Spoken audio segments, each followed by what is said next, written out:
Okay. Good.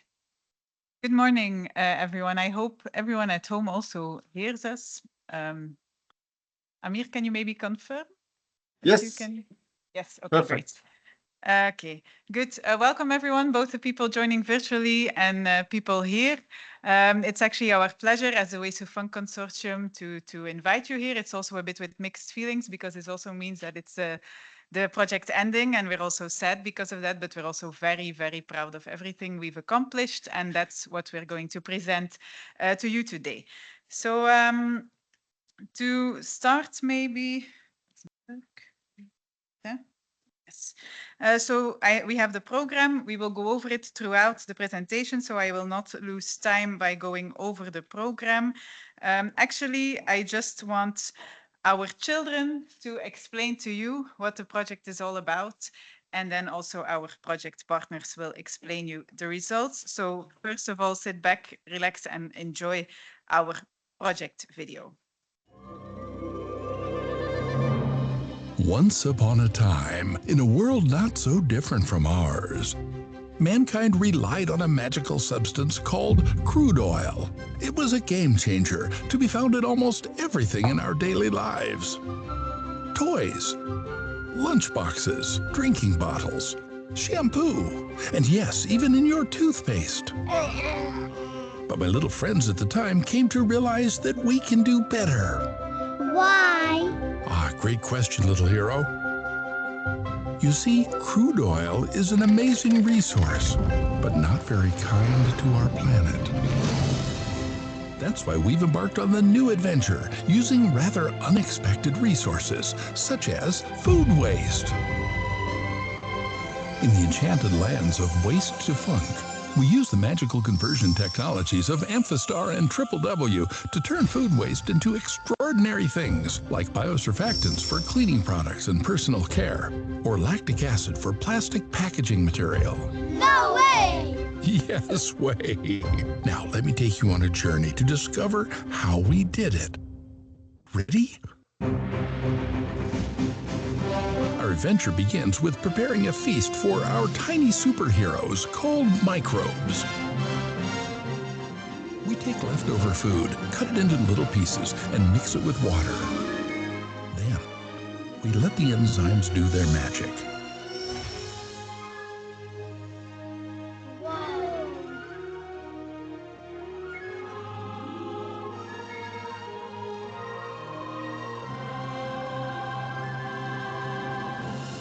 Time for a pre-conversion quality check to ensure our microbes will love their meal. Guess what? Approved! Our tasty broth is ready for fermentation. We transfer the pre-treated food waste into large fermentation vessels. Now it's time for the real heroes to shine. Microbes. Are those the superheroes? Yep. Like the yeast of Amphistar and the bacteria of W, our microbes start eating and multiplying. And then all together start working their magic, producing tons of amazing biochemicals. When the spell is over, the vessel contains our precious biochemicals that we need to filter out before we can move on.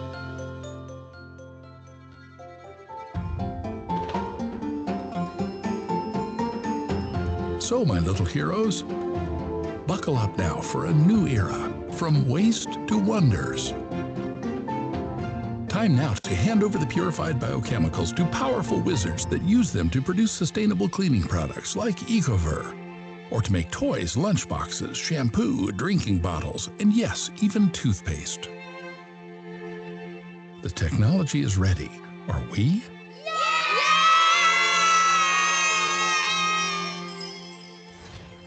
The end? Oh no, my friends.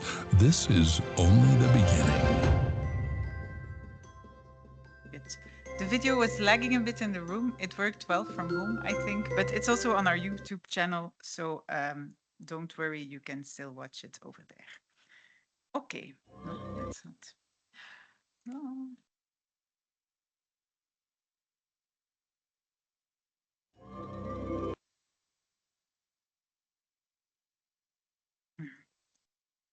afraid that was going to happen.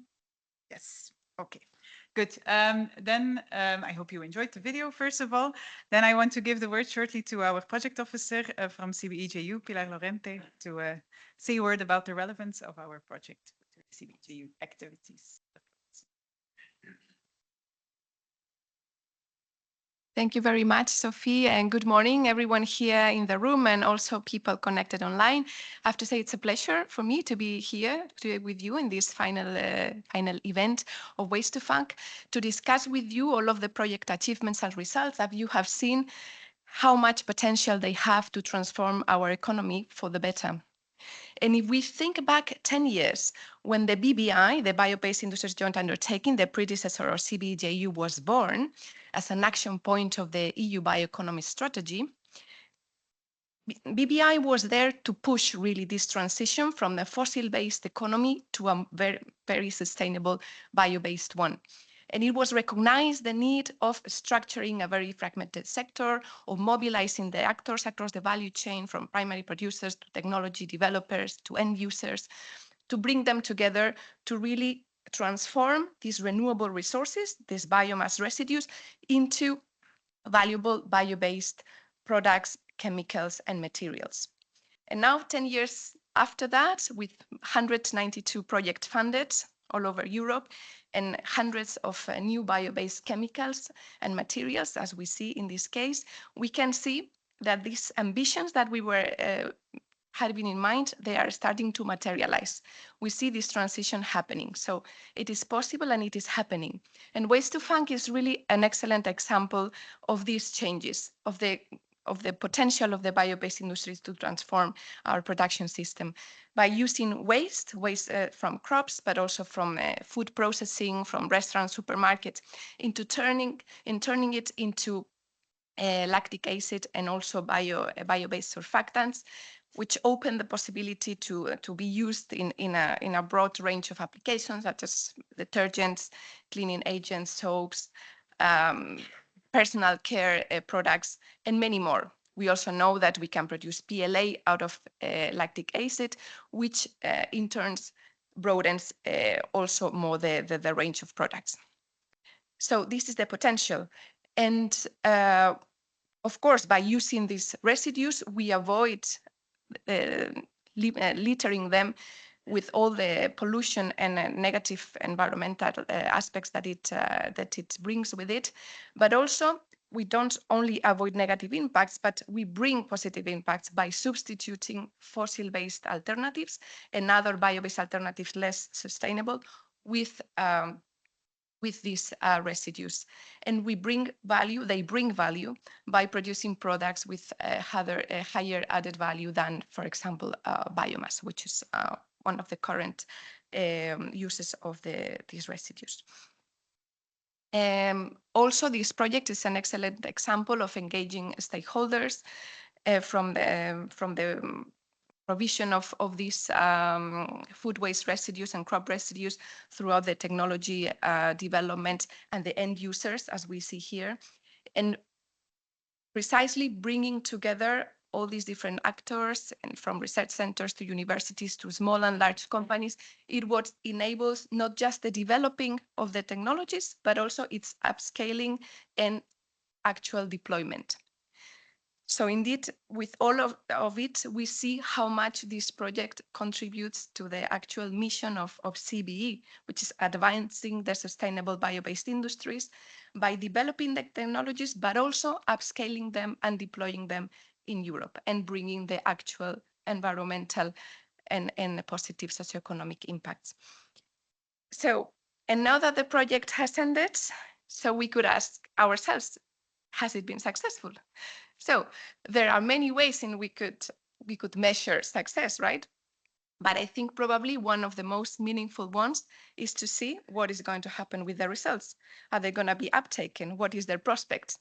And we already have very good news about that, because we have companies such as Amphastar and WW that will keep on upscaling the production of surfactants and lactic acid, respectively, and will continue in this path. And specifically, WW will be also upscaling the production of lactic acid in a flagship, in a CBE flagship called Circle, which has just started. So prospects are very good. And as you say in the video, this is just the beginning. So with this, I want to congratulate all the partners and to really wish you all the best for these future endeavors. Thank you.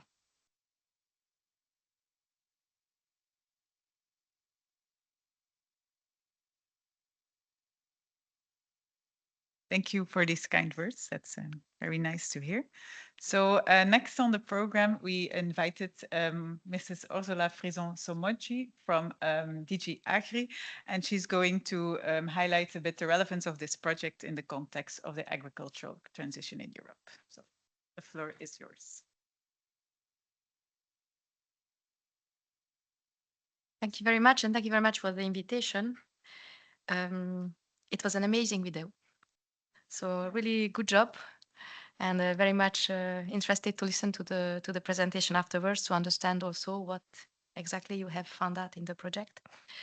What I would like to say, what I would like to do this morning is to say some words about what is DG Agri approach in this whole process. As you know, we are supporting the CBE-JU work for a long time. And our perspective, and that's why we are very much interested in that project specifically, is how we can help our primary producers. As you know, we have limited resources, and producing food cost for the farmers, cost for the environment. So I would like to address first that our main objective is that what is produced is used for what it has been produced for, to avoid to get to waste. That is our main intention in our whole policy. So how we can better organize ourselves, that we are sure that what farmers are producing at the end will be used for what it has intended for from the beginning, because that is a lot of resources from all point of view that are used for that we can use elsewhere. So that is something that we have in our target.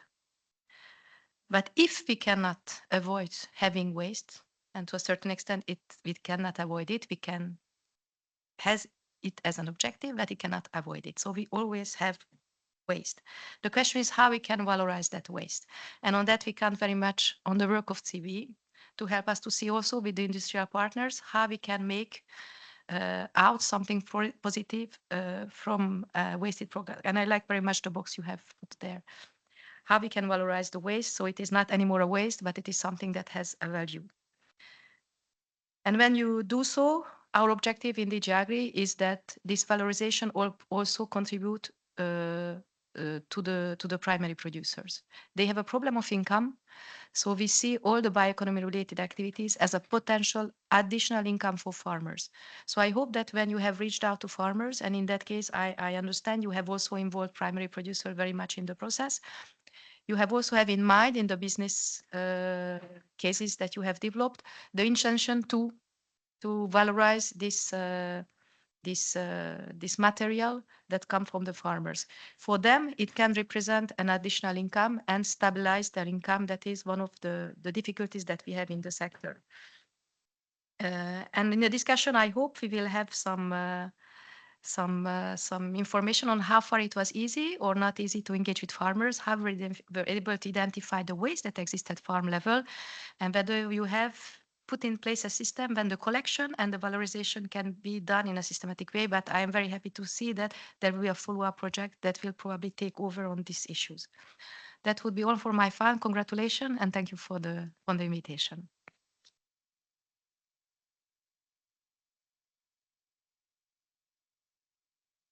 Okay, thank you also for the very kind words. So now we will continue with presenting the results in short pitches. So I want to remind the speakers again that we would really want you to stay to 8 minutes. And actually maybe following on the DG Agri story that was just said, it's maybe the perfect moment for Emma to explain the results from Boerenbond. So Boerenbond is a Flemish farmers cooperative, but she will explain all. Hello, everyone. My name is Emma van Steenwegen. I work for Boerenbond, and I will tell you something about the insights that we discovered thanks to the Waste2Func project regarding the valorization of residuals from the primary sector. So for those who do not know, Boerenbond is the main Flemish agricultural farmer organization. We have a membership of around 14,000 farmers and also contact with 70,000 rural families. And our main goal is to advocate both for the interests for small farms and for big farms. So yeah, our objective in the Waste2Func project was to get an answer to what do farmers think about these kind of new business models regarding the transition towards the bio-based economy. And in the beginning of the project, we talked to many of our members and also non-members. And at that moment, it seemed that there were limited opportunities for small farmers, for small local family-owned businesses to valorize residuals. Because as you can see, many farmers responded negatively to the question whether they would be interested in valorizing their residuals. We have many known reasons for this as well, of course. So the well-known aspect of small, uncertain volumes that occur on the farm of these residuals make it quite difficult to establish a suitable and sustainable business model. Also, yeah, you can't forget that farmers often have simple, low-cost ways of valorizing residuals. It can be a collaboration with a neighbor farm or really a local way of closing loops. So there's this traditional way of thinking of what is the easiest way to, yeah, first minimize waste, but also try to optimize these residuals to optimize costs. And then one very important reason I think for these limited opportunities is also that the residuals are not valued high enough by all chain actors. Of course, the value of your residual depends on the crop type, depends on the composition. If there are a lot of carbohydrates in it, it's more interesting. But you always should take into account that in many cases, these residuals are not available to just enter the market. It can be that these residuals still reside on the field, and then the farmer has to put in time, labor, resources to collect this residual stream, potential packing costs or potential storage costs, and transport costs also need to be taken into account. So the benefit of this residual valorization pathway should compensate all these costs. But that's regarding the small local farms. Then we also tried looking at what other players would be would have interesting residuals. And then we looked at the processing farms. So farms who have themselves some processing installations, but also industrial processes. And these are some examples. In some of our workshops, we also discussed about auctions. So we interviewed auctions to see how they use their residuals, but we also talked to local policymakers to try to understand what could be the role of the farmer in this quest or this change towards bio-based economy. And then, yeah, we focused on main processors of potato, of sugar beet, and of fruits and vegetables, because these are the largest amounts of waste streams here in Belgium. Regarding sugar beets, there were in 2024, there were about 56,000 of hectares planted, also for potatoes, around 50,000 hectares. So in the Flemish part then of Belgium, I mean, so these are very large parties. We also talked to other agricultural organizations because we wanted to get an answer to or to get insight into how do other countries face this problem of residuals that occur on farms and that need to be optimally valorized. We had a lot of varying answers. It, of course, depends on the regional priorities. For example, for the Wallonie part of Belgium, they also said that the small scale of some farms limits potential investments or investments in technologies or investments in new valorization pathways. For example, Agri in Greece also said that large cooperatives can help farmers to access new valorization pathways. Large cooperatives also can assist farmers in working together with industrial parties, like in a Waste2Func project, because it's often a big gap, and you better your negotiation potential and pricing discussions by grouping farmers together, of course. So yeah, what was a conclusion based on all these interviews we conducted, all this information we gathered? It was actually an answer that we searched for the question, what do we see as the optimal collaboration with the farmers? And I tried to summarize our conclusions in a few points. So first of all, we think that there's a lot of opportunity in times of uncertainty. So especially last year during the autumn of 2023, it was a really wet year. A lot of harvests had problems with root rot in both potato rot, but also sugar beet rot and carrot rot, for example. These are all biomass residuals that occur due to climate change, and the farmers need to find additional pathways to try to save their harvest, you could say. Other examples or another conclusion was that these cooperative structures can unite farmers and can really strengthen their position in the first chain of this new value chain. Then, of course, processing farms do have larger volumes compared to small farms, so it could always be a little easier to access those residuals. And then finally, but really one of the most important things is this transparency and this trust and also flexibility between all the actors, especially in the beginning of this chain, so between the farmers and the waste collectors and waste processors. So, but I want to shortly touch upon again on this smaller farm. So how could we solve this problem? How could we potentially valorize these little volumes of residuals on these local small farms? And we try to look at, for example, the animal-based byproducts here in Belgium. These carcasses and all these animal remains are collected on farm by Rendak. It's a company who processes and destroys these products on behalf of the government due to thanks to public health reasons, of course. So we try to see, okay, what these kind of trucks go to the farms and they really collect small batches of biomass.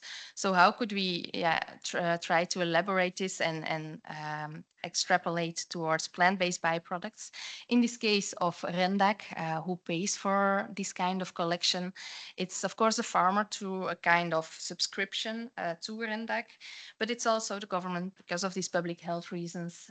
And then it's also, of course, Darling Ingredients, the holding beyond Rendak, because they benefit from developing new interesting end products from this biomass. So it's a question that that future projects or future priorities could focus on. Is this also possible, this small scale collection for plant-based byproducts? Because this is the only way that we could involve the whole of the primary sector. So that's actually the future perspectives that we wanted to focus on. So nowadays, the situation is that farmers with their biomass often drive to biogas producers. They need to pay for it, or they don't have to pay for it and it's break even, or they even receive a compensation. It all depends on the side stream composition. But also in the story of Waste2Func, for collection of biomass for upgrading into lactic acid and biosurfactants, one should look into who should pay for these kinds of collection. Is it the farmer only, or is it also some kind of government body or waste processor? Because if we are about to benefit from all these high value products and it's based on low cost waste, then we think that the cost should be distributed equally among the chain. So, thank you for your attention.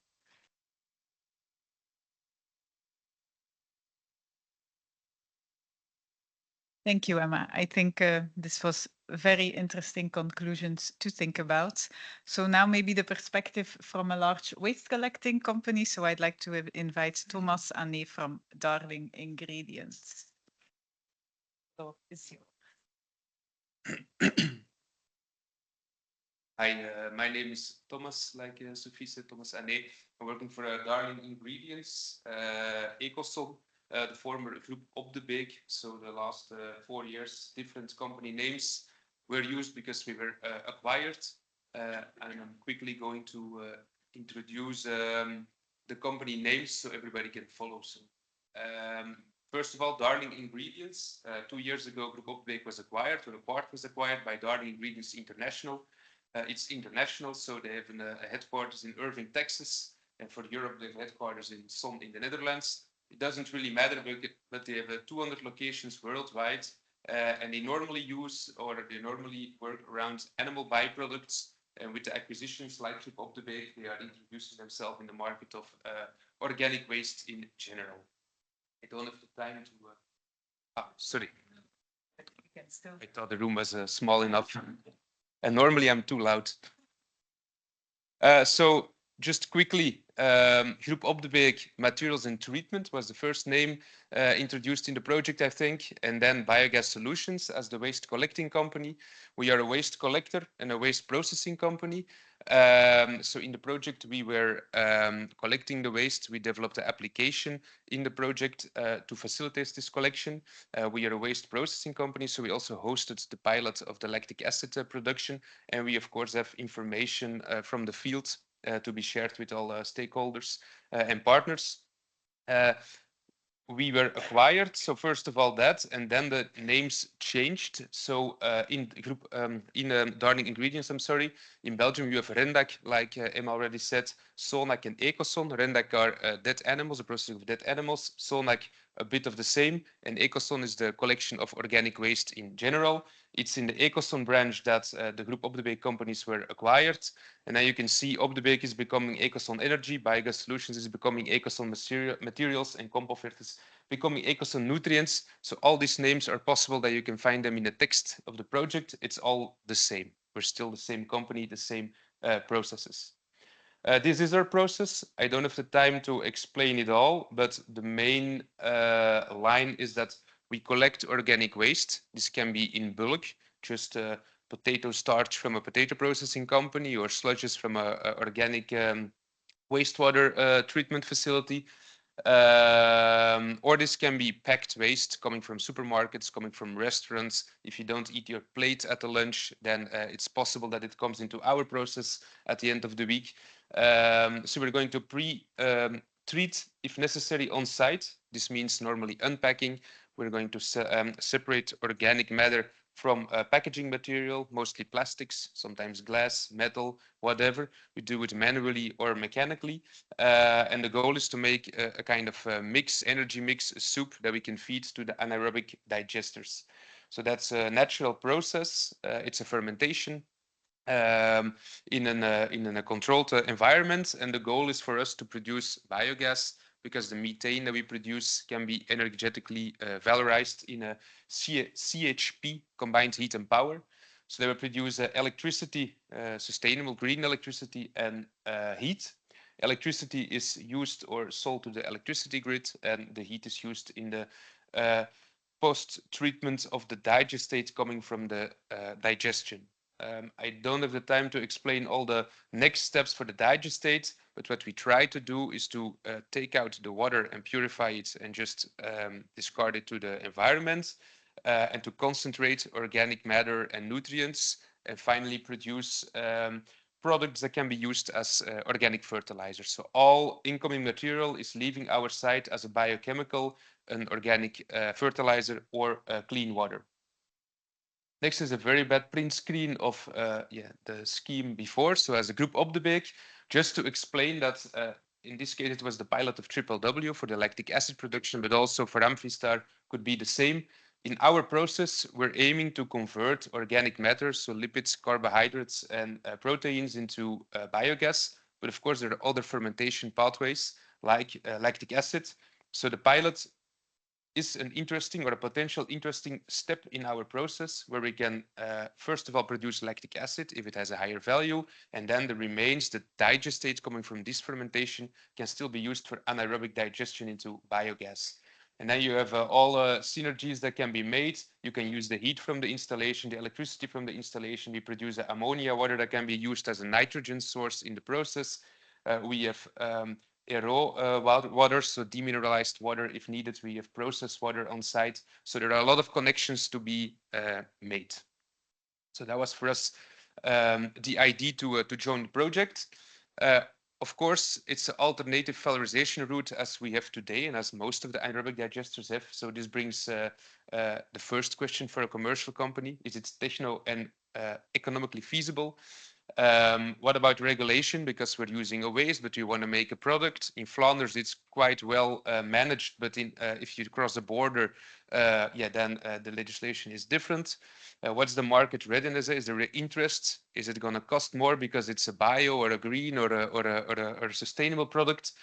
And then the variety, because this is one possibility, Amphistar and Triple W, two possible pathways, but you also have insect insect farms. You have other fermentation pathways, you have biochemical conversion to produce methanol, ethanol, and all these things. So as a commercial company, there are a lot of projects coming, and you have to select what we think is the best.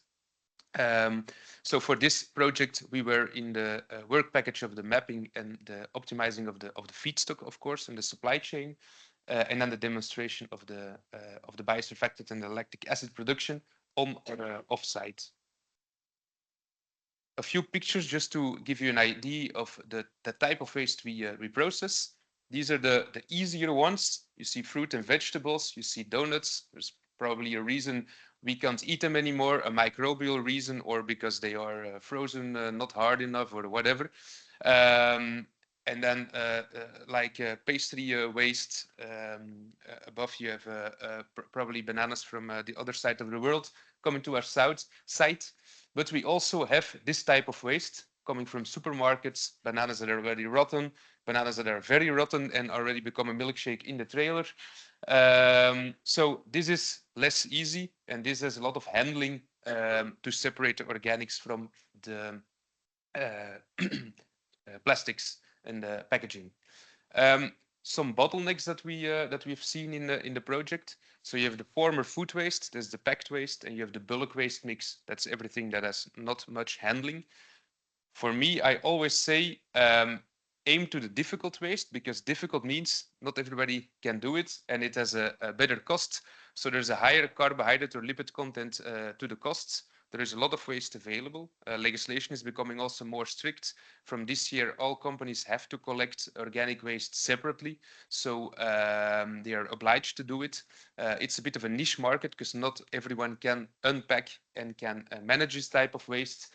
But of course, you have impurities, can be inorganic or organic. Inorganic means pieces of plastic, pieces of glass, metal that are still in the product. We have technologies to take it out. In this picture, you can see if you don't take it out, it will be in the fermenter. Okay. I will be a bit faster. Other drawback is the organic variety. You can see carbohydrate content is already varying, and then because of the freshness of the waste, you already have a fermentation on site. If it's already fermented, you cannot control it anymore. So this is one of the problems. Other bottleneck, pricing and sourcing. You can aim for a Cargill of Viterra companies with carbohydrate-rich or lipid-rich waste streams, easy to handle. But the question is this waste? And it's a competition, it's a market demand and supply, so you will pay more. And then bulk collection door to door, like Emma also explained. If you go to a farmer for a few kilograms or a few tons, this will cost a lot. It's complex and costly. And that's what we as Ecosol Recycling want to aim for. And in that context, we used the project also to develop an application. We did it as a web application and a mobile application. Of course, because for us it's beneficial as a company because we are paid to do this collection, but also because if we source this waste and we pre-treat it, we can use it in these new applications as in the project. So it's efficient, it facilitates, and it's a main platform for the information for the customers. I think it speaks for itself. It's a login and it's an overview. And that's a print screen from the mobile app. And 8 minutes are very short to explain everything. So thank you. I hope it's clear.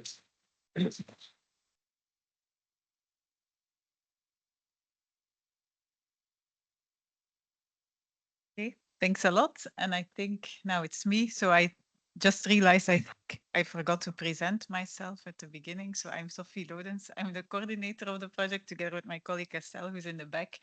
And so we coordinate this project on behalf of BBI JU Pilot Plant. And I just want to explain in this short presentation who we are and what we did exactly in the project, because we did not only do the coordination, obviously.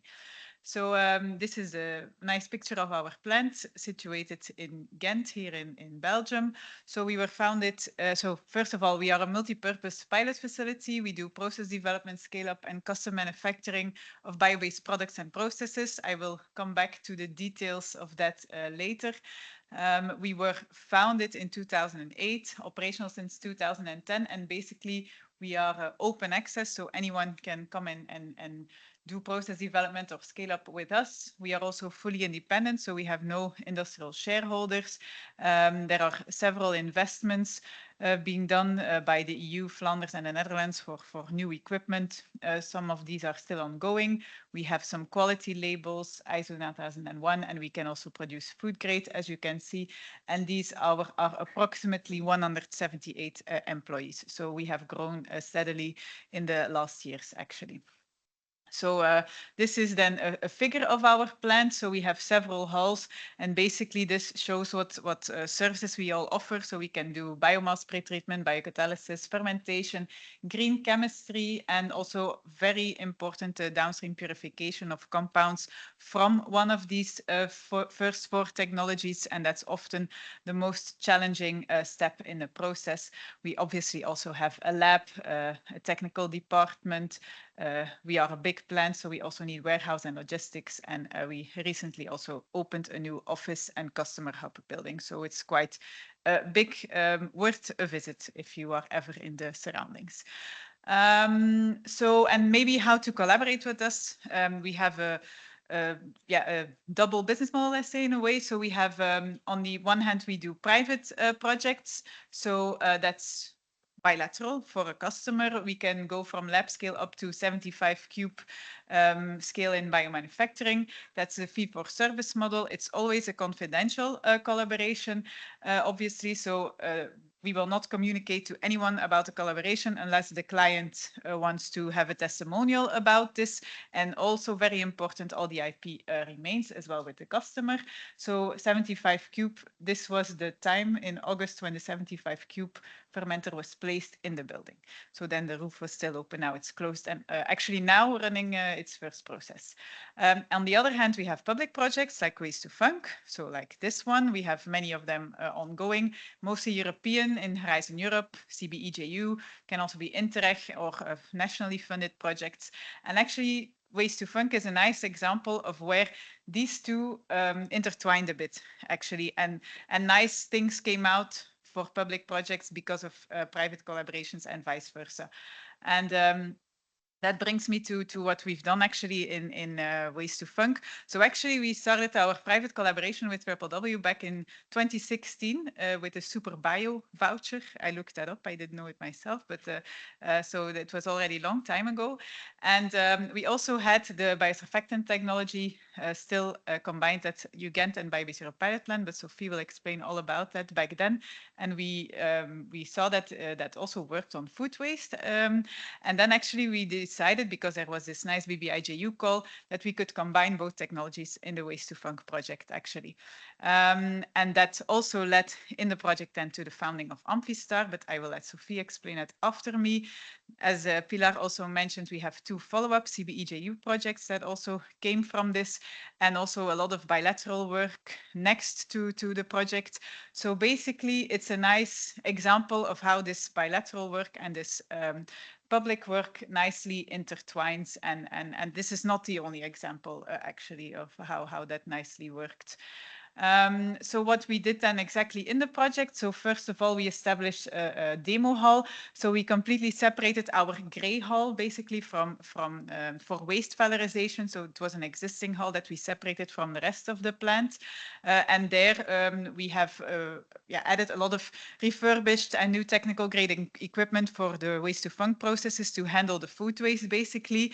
So there's a lot of potential as well with this equipment for future waste-based projects and processes. So now it's more tweaked and tuned to the Waste2Func process. But if we adjust parts a bit, we can also do other waste pretreatments with that equipment. So in other European projects, and that are already started up actually and ongoing. I mean, not the processes, but the projects kicked off as well.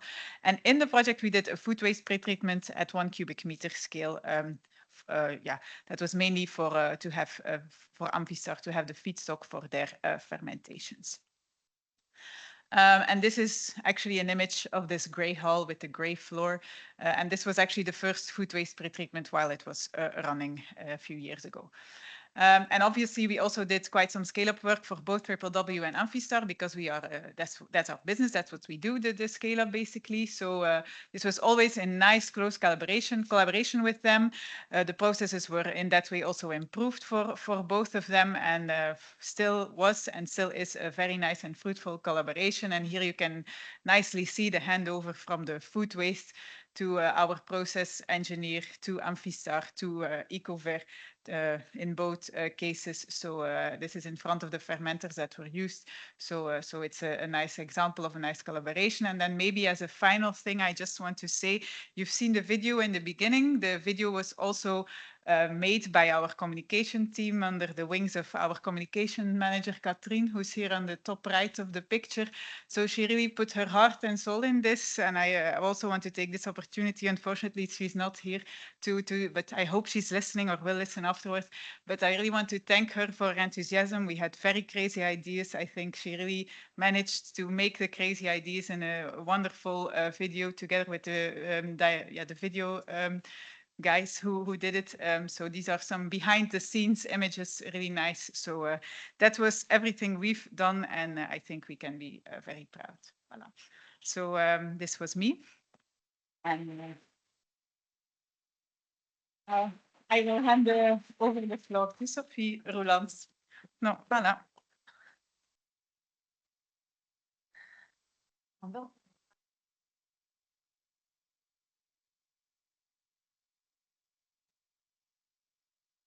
Okay, thanks, Sophie.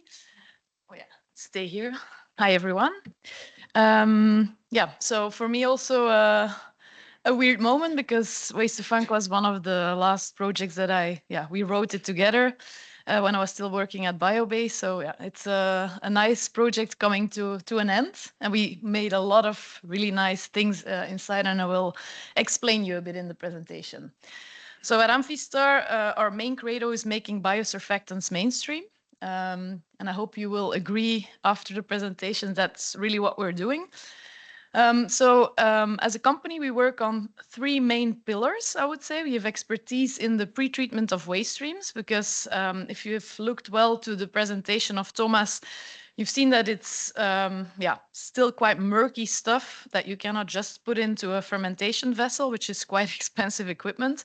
So you need to do quite a lot of pre-treatment. And the reason we started doing that is because we saw more than 8 years ago in another European funded project doing an LCA that, oh, surprise, using bio-based feedstocks for your fermentation and then comparing with fossil-based chemicals, we did not do so very well because the agricultural practices used to produce these feedstocks, the fertilizers, the water use, everything you really need to do to produce a feedstock has quite a big impact on the environment.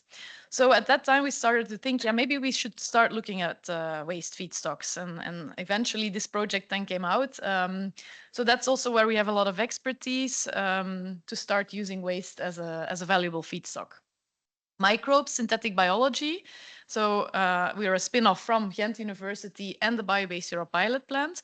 I started doing my PhD at Ghent University 2009, so it's already a long time ago. And our focus there was really to start developing new microbes that can convert whatever feedstock into valuable biochemicals, in our case, biosurfactants.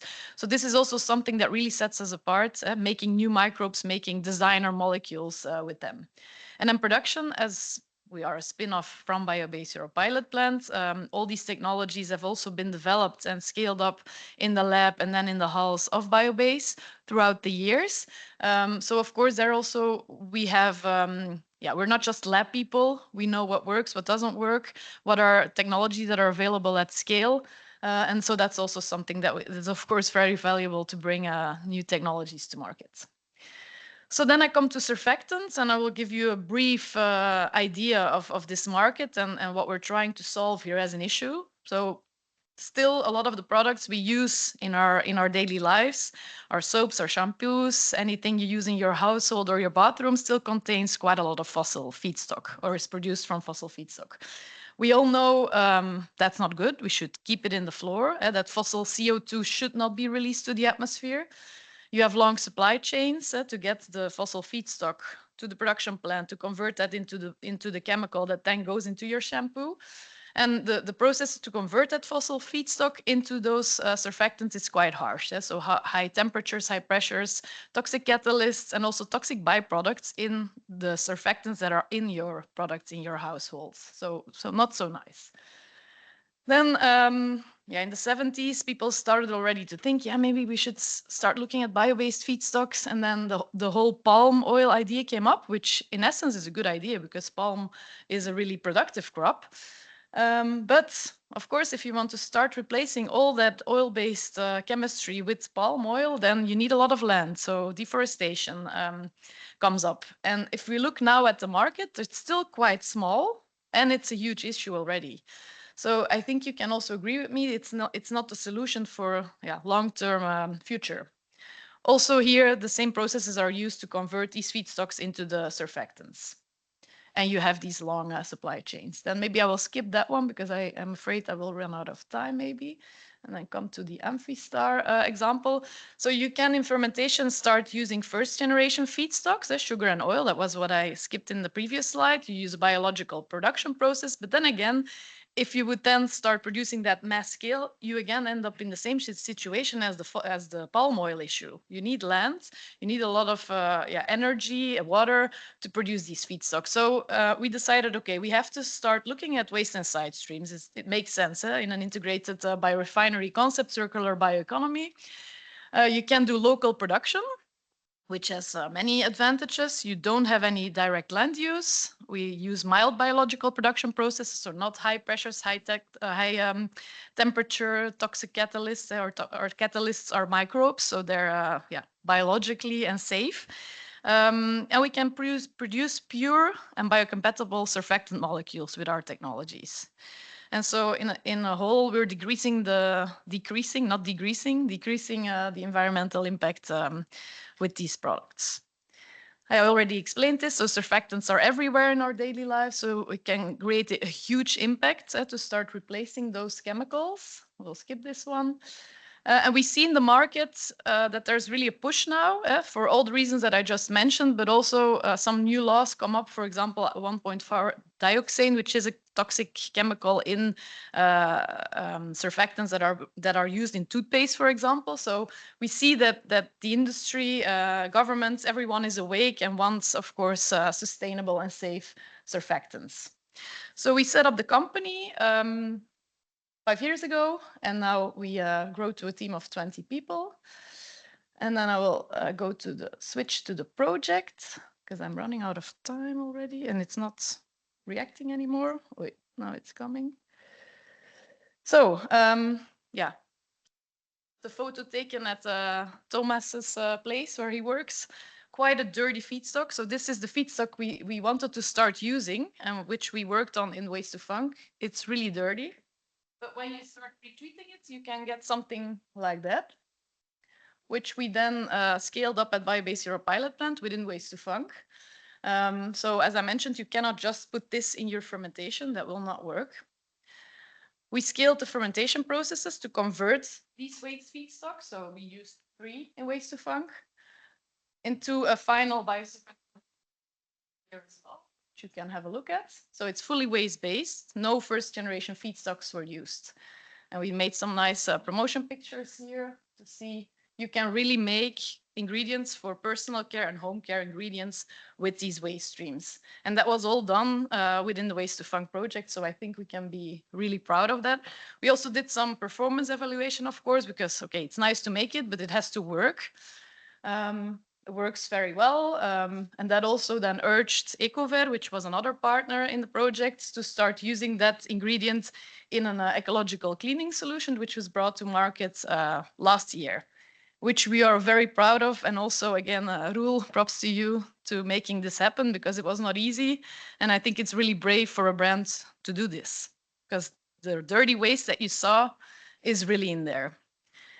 Then maybe what's next? So we have already quite some check boxes. And of course, there are still some big plans ahead. We will want to start building our own production plants, where also we hope that CBE-JU will still support us, because I show here some projects that have led to the establishment of Amphistar, Carbosurf, Waste2Func, now Serves Up, all within this really nice program, where you have the drive from the industry to do something that really matters. And so not just money to do crazy research, no crazy research that can be really translated in something that is real.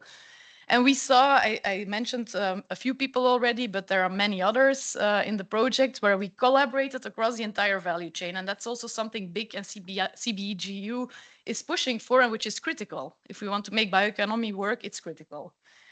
And then for the panel, still, of course, some food for thought. Regulatory and LCA are still big things that we need to solve to make this happen. And that's, some of the things we bumped into during the project, but that will come later in the panel, I think. And then a little bit over time, I'm sorry, but thank you for your attention. And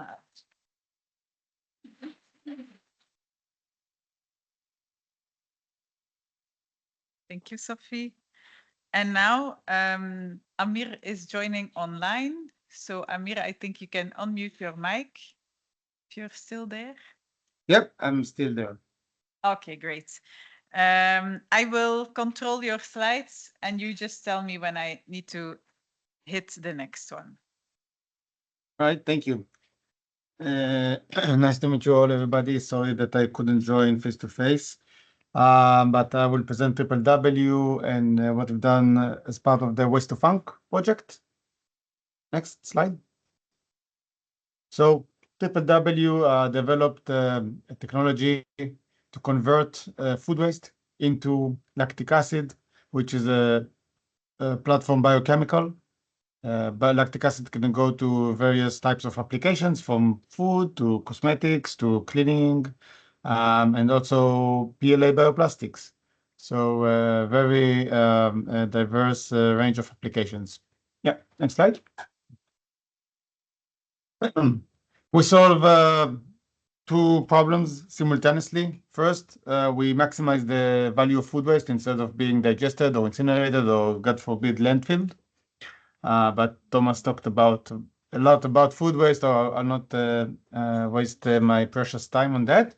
However, with respect to lactic acid, current lactic acid production is being performed from food crops, such as sugarcane and corn.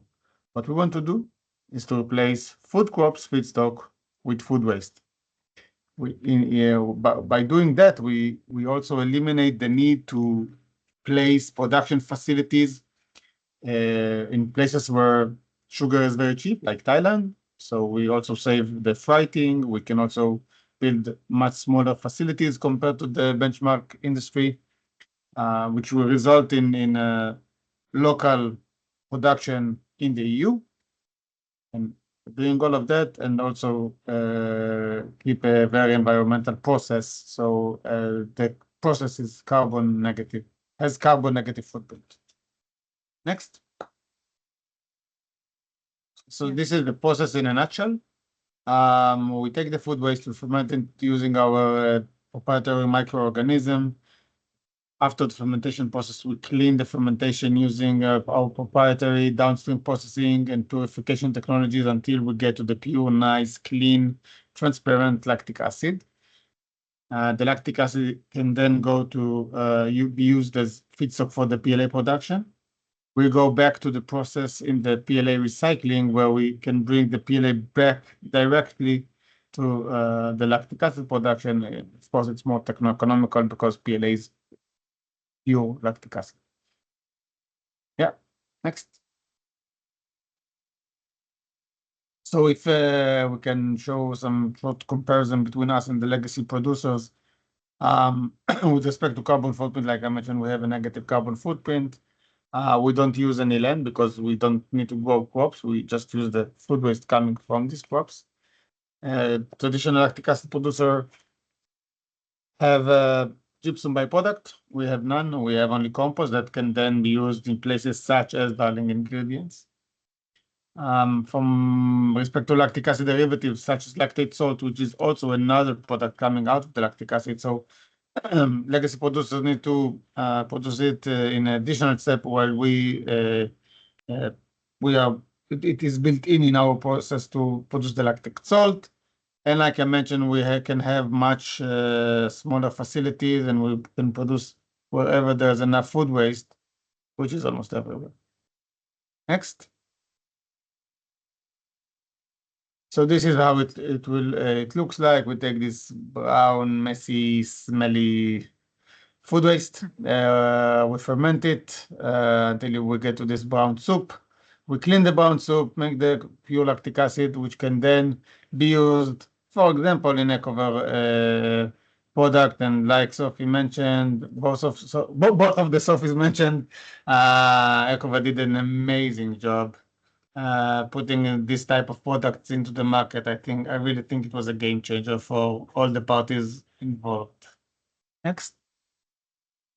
In the Waste2Func project, we wanted to scale up the process, optimize the process so we will have the best techno-economical performance, reach the same quality in every batch. So we can reach the quality, but also make it repeatable.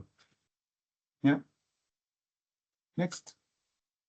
So first thing first, during the project, we established the demo site at Darling ingredient site. Next. This is how it looked like before we started establishing it. We used the Darling site. We had like 100 square meter of land. Next. And we started building the fermenter. We built it, manufactured it in Israel, did all the design. Then we added some additional equipment in step 2 and 3 until we got to the complete demo site. Next. And this is how it looked like. The picture in the right is the first time that we pumped food waste from this real food waste treatment site with everything that it entails to our fermenter. Next. Like I mentioned, another work package was with respect to the lactic acid optimization. Yeah. Next. Where we were screened for many strains and microorganisms, and we worked very hard to decrease the process time and have the best process possible. So because always from day one, we had in mind to reach to the best techno-economical model. We also use different types of waste, like waste streams coming from the dairy industry. Next. As part of the optimization, we also performed downstream processing optimization, where we showed that how we can polish and clean the lactic acid to get it from the nice, transparent, pure lactic acid that is required for the end application and for the PLA production. Next. We used many types of food waste streams, such as bakery waste from Vandermutterle, corn waste from ADM. In the new project that we're doing, we will also use wood waste. We used brewery spent grain. There's a lot of it in Belgium from all the beer companies. Okay, next. And then, like, throughout my presentation, I mentioned that everything was with respect to the TEM, and we shown in the demo site, in all the runs that we performed, that we were able to reach very nice yields as we foreseen in our TEM model. Next. Now, the most important thing, to additional projects. One circle project, a flagship project based on the Waste2Func. We were able to be given the opportunity to establish under the CBE-JU, of course, flagship program to establish our first of a kind facility in Orga World. It's a renewable company with amazing partners, BioBase, of course, but also LG Chem, which is one of the biggest chemicals companies in the world, Volkswagen Group that will test the PLA that we'll produce from the lactic acid in this site in car parts. We have Ecover to produce additional products from our lactic acid. Davines, an Italian personal care company, to open a new route of product for W lactic acid. And this project was kicked off September, but it's very exciting, and we look forward to accomplish that. Next. Now, recently, it was already announced that we reached to the grant preparation for a future, what we call future project. It's under the EU Innovation Fund, not signed yet, but we were awarded with the opportunity to get to the grant agreement. This is an independent site. You're making it faster, Sophie. Yes. It's not fair. This will be an independent site which will use monostreams, and we already started building our demo 2.0 in the next gen district where future will be located, co-located with next to our demo. Our team in Belgium is growing. Tal already moved there. I will move soon, and very exciting times for W. Poof. Yeah. Voilà. Done. Okay. Thanks, Amir. Thank you. Great. Okay. And then we continue to the end users. So first of all, I would like to give the word to Monique van Lochem from Ivanek. Voilà.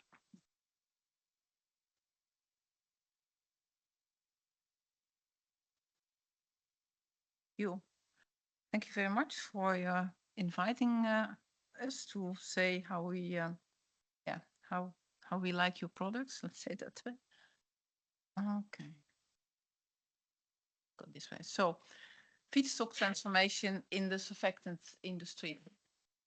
I want to focus in this presentation a little bit on the surfactants, biosurfactants. As you all know, it's also said already before that the environmental concerns drive, let's say, us in more sustainable solutions. This is let's say, an ongoing process in the world, and it means that innovators have to work on new products to improve the emission and also to contribute to a more and nicer ecosystem. And if you look at surfactants, for instance, products in general, there are always two parts. You have the ingredients and you have the packaging. And today here we focus more on the ingredients. And there are a lot of topics nowadays which are important if you look on sustainable solutions. But for instance, biodegradability, tropical oil use, and let's say locally produced and concentrated products are one of those more highlights. So feedstocks today, as the products are now, they are not fulfilling the sustainable requirements at all. So for instance, if you look at a surfactant, basically a molecule which is a surfactant always has two parts, an hydrophilic and an hydrophobic part. And to make them, you need somehow hydrocarbons and let's say they are, for most of the products, coming from fossil raw materials or from oils, which is already mentioned earlier, and that in itself was a good idea to use palm oil, but to get this palm oil that has a lot of, let's say, negative effects like deforestation, etc. So it's not the final solution. So we need really to rethink about our surfactants feedstock. So from hydrocarbons to carbohydrates and beyond. We have to change that something. And nowadays, if you're talking about sustainable raw materials, it's not enough anymore that you say it is green. It's nice if it's green, but that's not enough. It has to be, yeah, it need to have some additional values, and we are much more critical. So we are thinking about product safety, but also emission reduction, competition with food, but also recycling of waste. That's where the Waste2Func project, of course, is a very nice example of biodiversity. That are all, let's say, items which are more and more important nowadays. Biosurfactants, where are they used? This is just an overview. I will keep it short because I think it's in the meantime clear for you where biosurfactants can be used today. As Evonik, we focus a little bit more on the personal care and household cleaning. As end consumers, as you are sitting here, personal care, medical care, household cleaning are typical, let's say, areas where you use products which contain surfactants or biosurfactants. So we, as Evonik, we really want to go beyond what has been done so far with biosurfactants. And one of our products who goes in that direction is the RevoFerm product, lipids. And that means that we want to be gentle for people, but also gentle for our planet. Gentle for planet, for instance, means that you produce something that when it comes finally in the environment, that it will not stay there forever, but that the biodegradability is very quick. So, for instance, that the agrotoxicity is very low.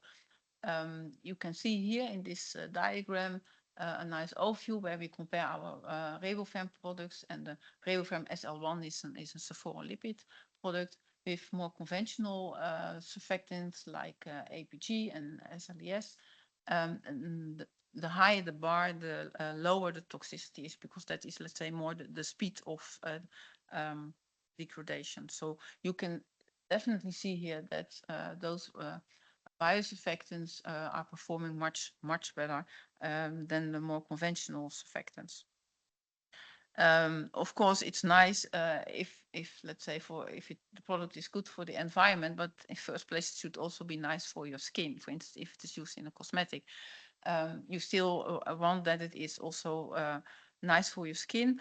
And that is the really the nice thing, that the biosurfactants, and they are even much more mild, so gentle for your skin than normal surfactants, and that you can see here in this picture.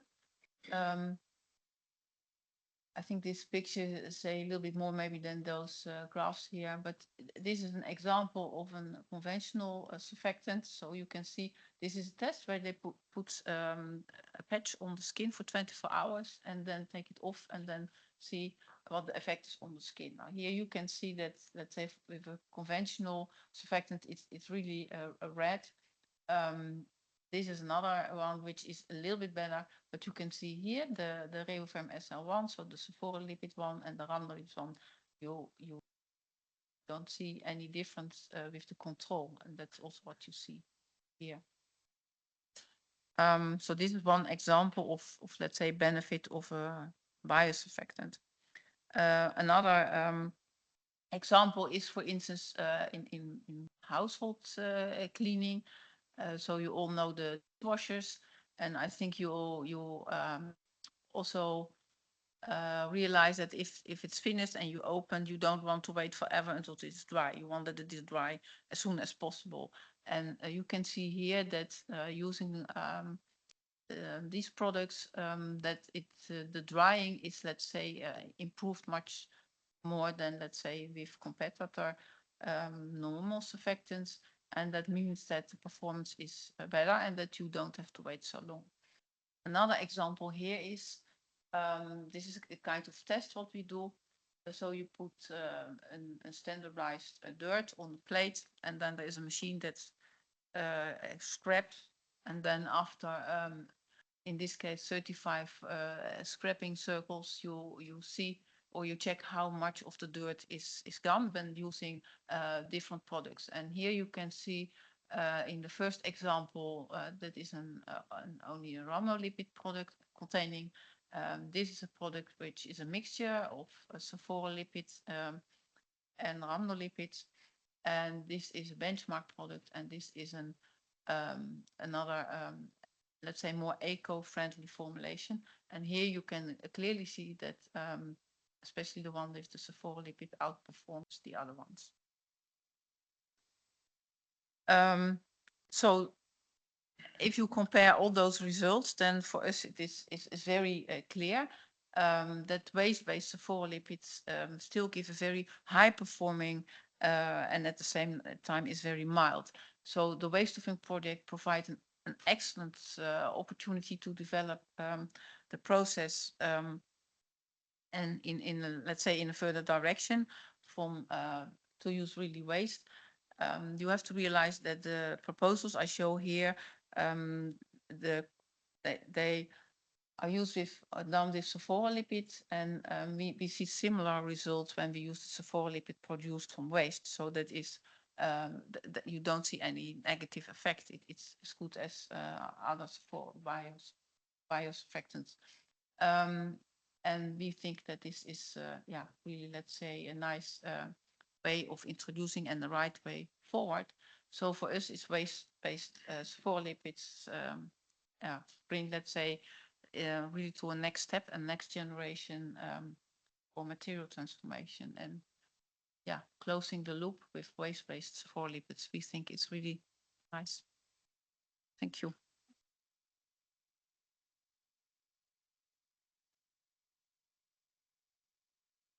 Okay, thanks a lot, Monique. We will conclude then with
Okay.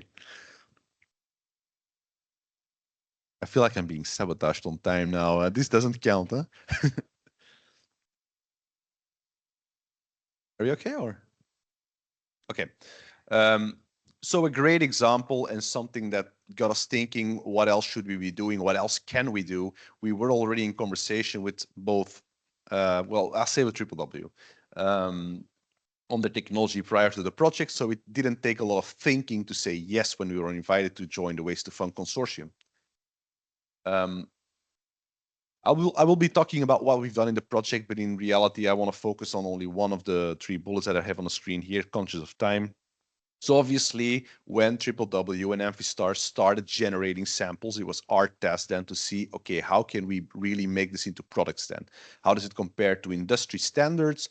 What impurities are there? How can we solve the technical challenges? So that's bullet 1, technical validation of both materials. And secondly, and this is a very important point, how to work on the consumer validation of these technologies. Likely these ingredients, they will come with some kind of like a downside, right? So it can be price, or it can be slightly different effects. So we need to explain to the consumer why they are buying this product, why there might be a slight green premium. So how you position the story is super important to a consumer. I'll have some great slides on that.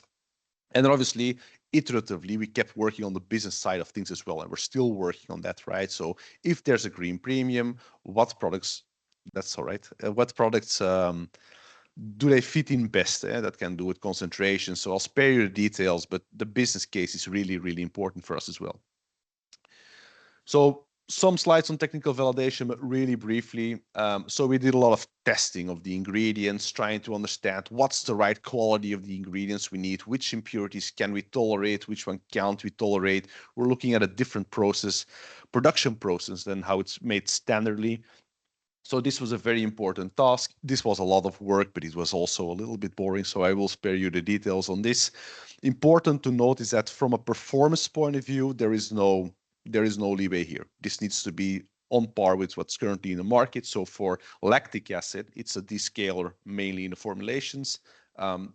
So we made sure, and that's what you see here on the right, that it was exactly the same as what's currently being used in the product. So, and that was very nice. That was very clear. That's what's happening. So that's good. We did the same for the lipids for the biosurfactants. Monique already did a lot of a better job than me, detail-wise, explaining you how this is the case and what type of testing we've done on this. But in short, we found that it was equally performing as the commercial ones. Great news again. Then we had 2 ingredients that we can start using into products, specific products, looking at the business side, what's the best fit here, how can we tune this into the best possible products? And that's when I skip to the consumer validation part. So initially, we had 3 different products. We had a toilet cleaner, we had a multi-surface spray, and we had a fabric softener as well. We put this in front of consumers to start learning, okay, how do we speak to the consumer about these complex technologies or the feedstocks? Most consumers don't really know that there's palm kernel oil derivatives in their products. So lovely story, Sophie, but for a consumer, it's basically worthless. So we need to start thinking about clever ways about how to bring this to the consumer, right? So we've done that. Again, you're not going into the details. The fabric softener fell off. Everything that contains waste-based products that's too close to the consumer, and then I'm thinking personal care or I'm thinking laundry products close to skin, that was a big no-no. So we took that learning and then we ended up with a lot of different other prototypes. So we've also tested the narrative then. So on the left, you see something close to what's ultimately made it to market. Waste focused. In the middle, it more spoke to the palm kernel oil, the story that Sophie brought, and then on the right, it had to talk with, it had to do with like circular ingredients. It was too close to packaging circularity, so that all fell off as well.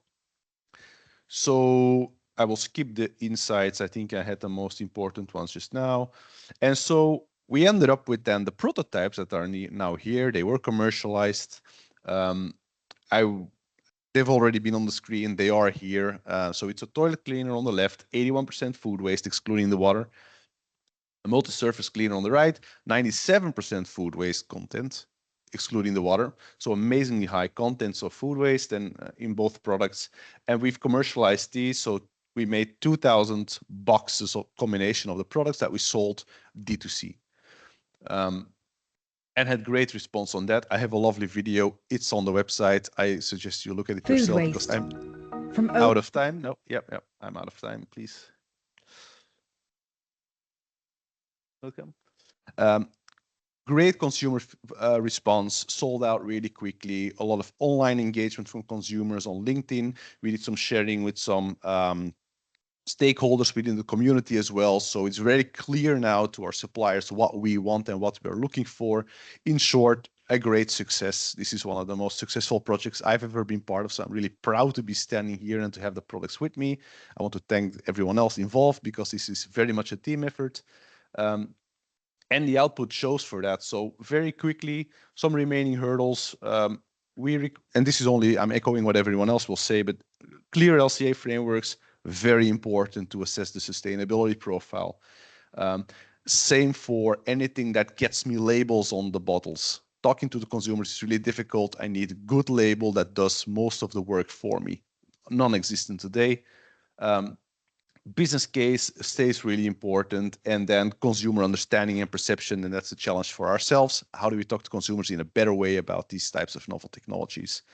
2 follow-up projects, part of both, really proud again. Surf's Up, and it's not on screen, but it's on my screen. So Surf's Up is one, and then Circle is the other one. So we're part of both, emphasizing our continued interest in this topic.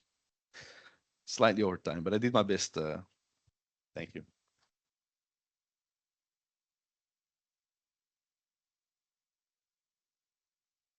Thanks a lot, Roel. Yeah, apparently the sound was off for a few minutes, but now it's back, so that's good. We will now quickly switch to the panel mode. So for the people at home, you will see some changes in the room, and if everyone's ready, we will start with the panel.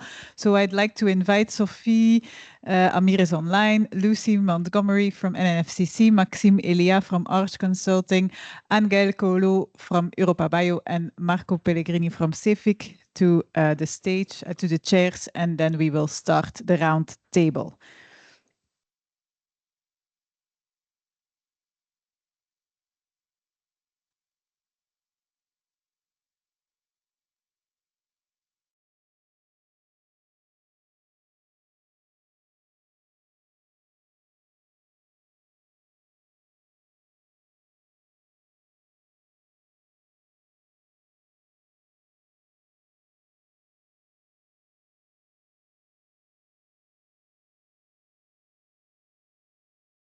Amir, you can maybe also switch on your camera that people also see you.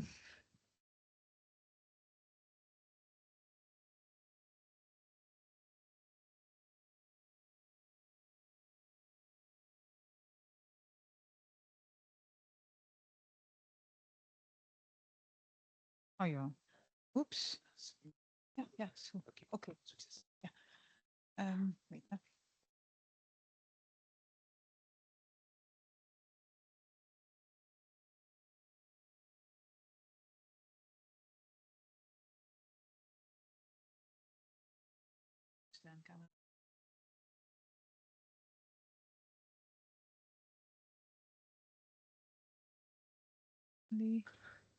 Yeah, normally it should work, Amir. Yes, great. Yeah.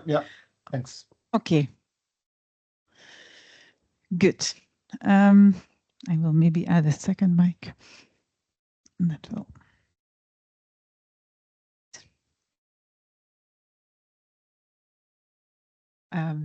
Voila. So we can now start the panel discussion.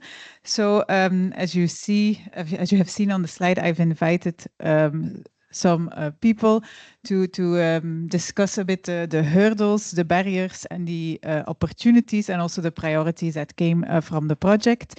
So first, I would like everyone to maybe present themselves, who they are, if they are part of the project, what they've done in the project, and any other things you would like to mention. I will maybe start with Sophie. Hi. Does it work? Yes. So hi, Sophie Roelands. I'm co-founder of Amphystar and COO of Amphystar. Good morning, everybody in the room and online. I'm Marco Pellegrini, and I'm the bioeconomy manager at CEFIC, which is the chemical industry association in Europe. Good morning, I'm Angel Colo. I'm from Europa Bio, which is the association representing the biotechnology industry in Europe. I'm the director for industrial biotech.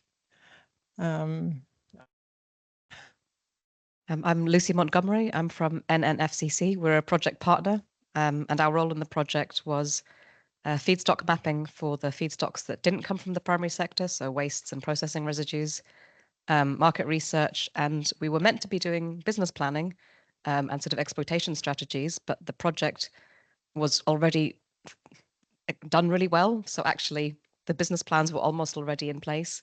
So our role has transformed slightly. So now we're sort of summarizing some of the opportunities and hurdles that we've seen in this project with lessons learned for other projects. I'm Maxime Eliot, Regulatory Affairs Manager at Arch Consulting.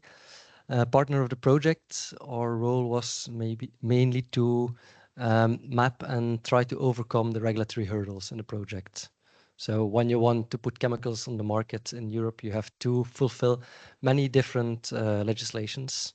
One of the most important ones is REACH. If you want to put a chemical on the market above 1 ton, you need to have a REACH registration, which entails quite some work, especially for new chemicals. So we supported Amphastar in that with trying to get them ready to go to the market.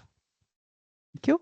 And then Amir, maybe you can also shortly introduce, although you've did that already a bit. But. Yeah.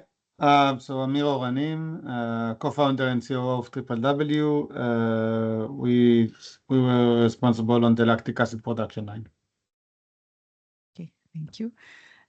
So maybe as a first question, let's start with the barriers and the hurdles that were encountered. I would like to start maybe with the two project partners that faced the challenges and the hurdles.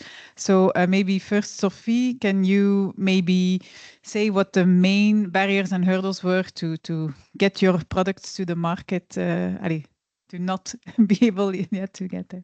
Yeah, so it was already mentioned in our presentation, but then maybe some more context. So bringing a new biochemical to market, especially when you do it from waste, yeah, you need to go to the regulatory process, of course, which is good that this exists, but it was and is quite challenging.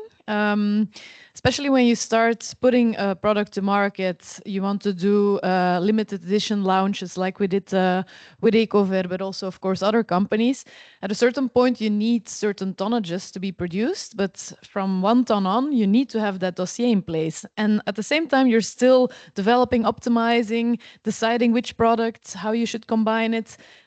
So it gives us a lot of stress and a lot of keuzestress, like what should we do first, how should we do it? Of course, we had Arch helping us in this and is still helping us, but it remains something that is really difficult. It's really expensive. It takes time. It has a lot of uncertainty related to it. And I must say, Maxime is very knowledgeable in knowing what to do, but still he also says, you don't know what you will get back. If you do this, it might not work. So it's not clear. It's not transparent. So also to our investors, we did a fundraise. This is it's really very important, because if there's an uncertainty that you will be able to bring the product to market, why would they invest in you? Same for LCA. That's the other point I wanted to touch on. We have impact investors that are part of Article 9 fund. So LCA is extremely important, but there are no LCA methodologies focusing on waste, focusing on circular. It's really difficult to know how you should do it. And of course, you want to do it right. But if there's no system, it's really difficult. So that's something we really faced. And also NNFCC, Lucy was really knowledgeable there to help us to make something that we could already present to our investors that makes sense, but then still it's not ready yet. So that would be a second hurdle I would mention. Thank you, Sophie. I also want to say maybe to the other panelists, if anyone says something that's really appealing that you immediately want to react to, please do. You can just raise your hand and we can pass over the mic. Maybe then, Amir, are you Did you face the same challenges as Amphastar? Were there other things that you wanted to mention? Yeah, so I wanted to mention one challenge we shared, I think also putting the product in the market, and because we didn't have one. We didn't have one when we started the project, and we collaborated on that with Ecover. That enabled us to launch the first ever lactic acid product available to the end consumer. It was a long process. It didn't take only 1 or 2 months. It take a long time, like Roel explained with the marketing angle and everything that is related to that. But it was a big success, and big thanks to Ecover for that. So that this was one challenge, to bring a product into the market with everything that is around the challenges of doing so.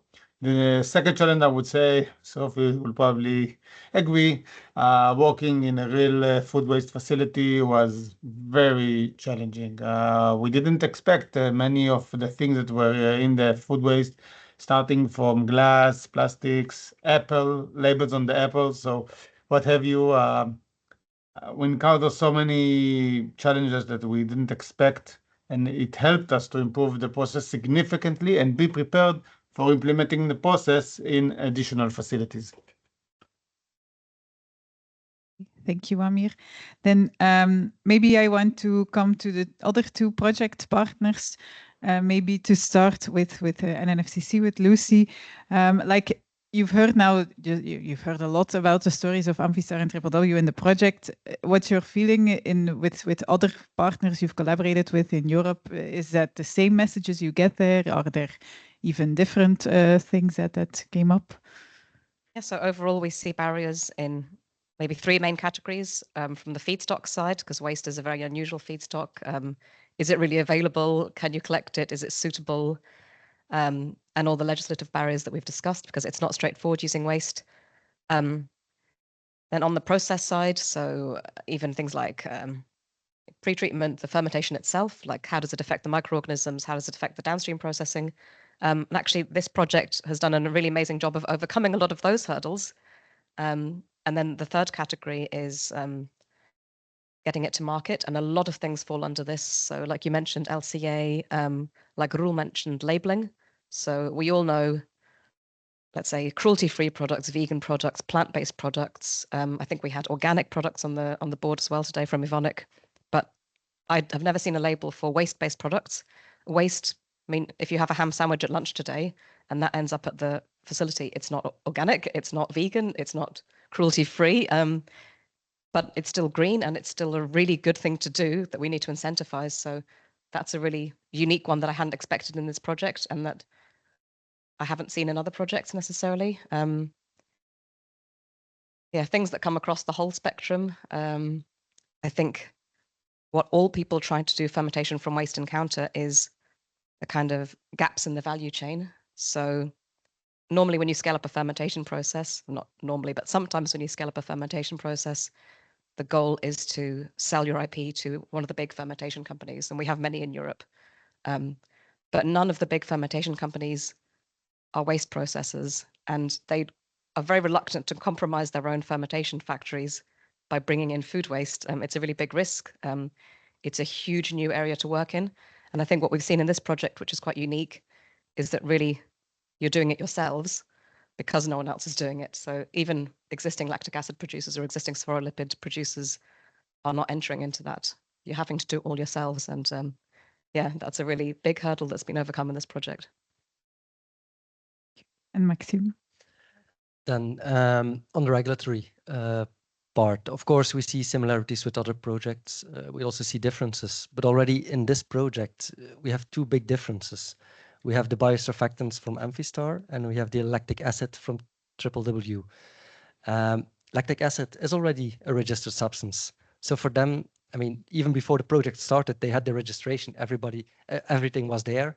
And I guess for them, it was a walk in the park to get the registration as well. It's just like submit some analytics and you're done. But for new substances, new molecules, well, first you need to also submit your analytics, agree with the chemical agency. Okay, this is the chemical we are producing. You have to have some agreement. You get an EC number, so it's categorized. And that's, I'm not going to say the easiest part, but that's the ticket to start it. Because afterwards, you need to do all the toxicology testing, ecotoxicology testing, FISCAM testing, as soon as you are going to go above 1 ton. And it starts quite small, 1 to 10 tons. It's still a manageable testing program, which you might be able to do within 1 year. But as soon as you get higher, and it's already a warning, like if you want to go above 10 tons, there are other tests coming which take much more time. And that's what we see with many of those novel molecules, is that it's a bit a chicken or egg. You're still in development, but if you want to bring it to the market, you need to test. But you need to test the substance, but you cannot change it anymore afterwards. Otherwise, all your testing are lost. Well, not lost, but it's not on the relevant substance. That I didn't say. So something related to regulatory you also came across is, for each, you actually need to do animal testing. You need to test on rats if your product is toxic. But then, speaking to L'Oréal, for example, one of the first questions they ask you is, have you tested your product on animals? Because if you did, we cannot use it in cosmetic products. Yeah, okay. And then Maxime comes back to us. Yeah, but you have to test it on animals. If not, you will not get your REACH file through, which is, of course, logical, because what he also said to us is, yeah, if you will not test it on animals, you will test it on people. So what do you want? So that's something that the entire industry is actually struggling with. It's not only us, but of course we're a small startup. We don't have big departments that can have their big discussions and brains and strategies on that. We just need to figure out how to tackle that. And what we now do is just we don't do it for now, and then we will see what comes. And of course we are in discussion with the companies that we collaborate with and that want to bring our products to market in cosmetic products. But it's really a very contradictory situation. This should be resolved. And I just want to add that for now, this can work, because 1 to 10 ton, you just need 1 acute oral rat test, and you can somehow work around it.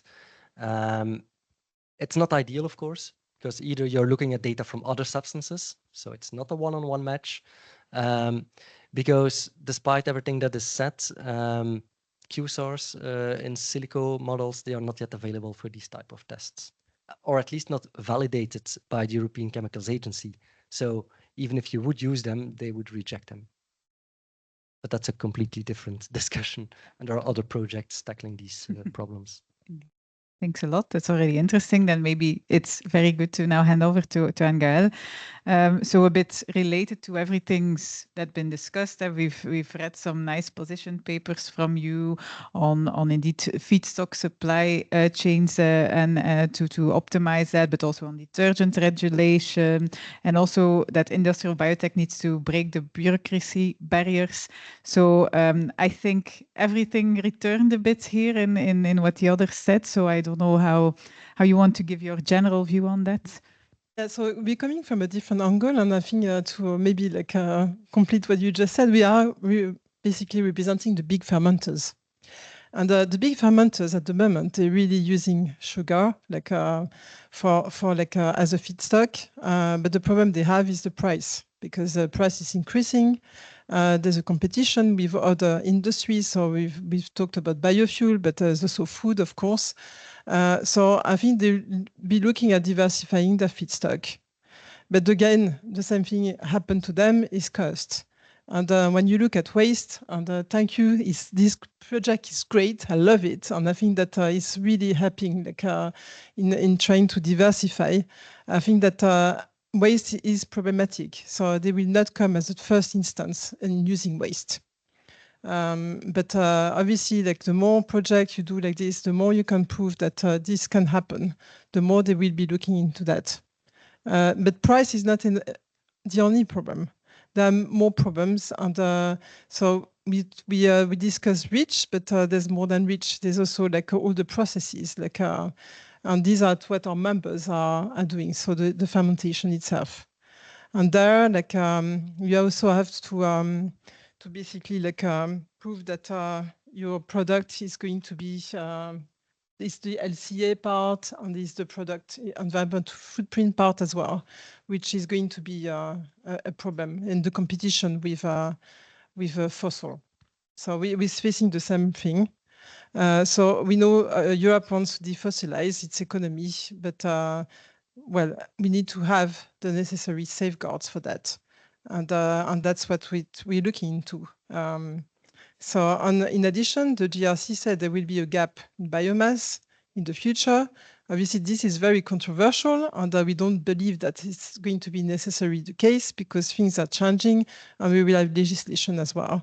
So I think that, yeah, we are basically really like keen on following up what you've been doing.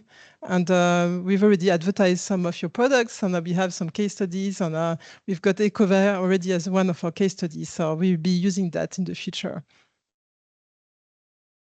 Okay. Thank you. Good.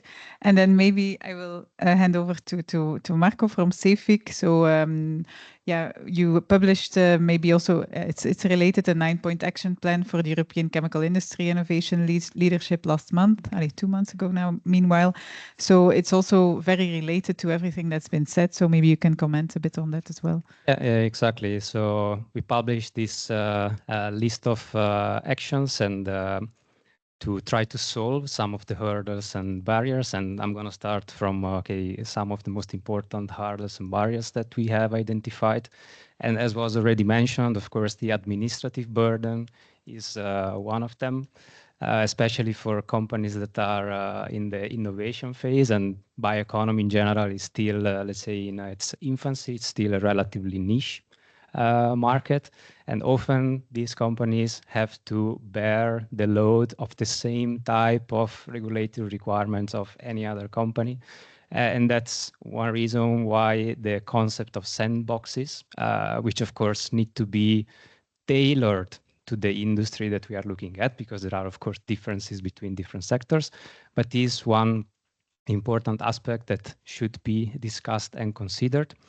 Then also very related with Waste2Func project and Circle and what CBE-JU does is the scale-up. Companies often find themselves in the famous valley of death, and so it's necessary to prove that the process is viable, because you need to perhaps provide some material to show how it is and to test on that, but you don't have the production plan to do it, and you have to find investment for that. So here, for example, CBE-JU comes in and can help. But there is the need of, let's say, more help in this field. And for example, having more open pilot facilities like Bio-based Europe pilot plant could be one option. There is also one project, Pilots for You, from CBE-JU that already has a mapping of those, but those could be more connected, for example. Market access was mentioned, and also here there is the need of having a pool, a certain type of market pool measures to drive these products, and this is applicable for both, let's say, novel molecules, but also for, let's say, bio-based drop-ins. And in the same, on the same line, so harmonization and having a clear communication also to business or B2B, but also B2C, to avoid that there is 100 different types of labels, which is maybe partially addressed by the upcoming Green Claims Directive, but this is surely one aspect that needs to be tackled. And what is communicated has to be clear and transparent to avoid that there is misunderstanding. And then, of course, there is the feedstock aspect. So it was already mentioned, so for fermentation, which is currently mostly based on sugars, and that raw material constitute a very big percentage of the final price. But so it's necessary to find ways to actually increase the supply of biomass at an affordable or at affordable price. And here there is also, of course, the connection with the agricultural forestry sector that can help in bridging, let's say, this increasing demand. Thank you. I'm not a panelist, but if I can comment on one thing you said about access to pilot facilities. Actually, the Waste2Func project, there's now a follow-up project, Co-Pilot. We are coordinator of both of them. And actually, my colleagues at Biobase, we are now mapping all the pilot facilities that are in Europe and the capacity they have. We will publish a report about that. But actually, and this is a message maybe we also want to convey here, there is enough piloting available in Europe, but it's maybe not visible enough. And that's also a goal in that specific project, to really have a nice database of the overview of all the piloting facility and capacity and scale that's available to really help startups to find them, because that's maybe also a challenge or a hurdle. For Amphastar and BBI, it was fairly easy, but I can imagine some startups don't know where to start, obviously. And if I may add, of course, the park of facilities should also be, let's say, kept up to date, because technology evolves. Yeah, true. So not necessarily, let's say, fermentation plant or pilot fermentation of 20 years ago, it's still fit for purpose. So this is something to take into account, those are the geographical distribution of those. Yeah, indeed. Thank you.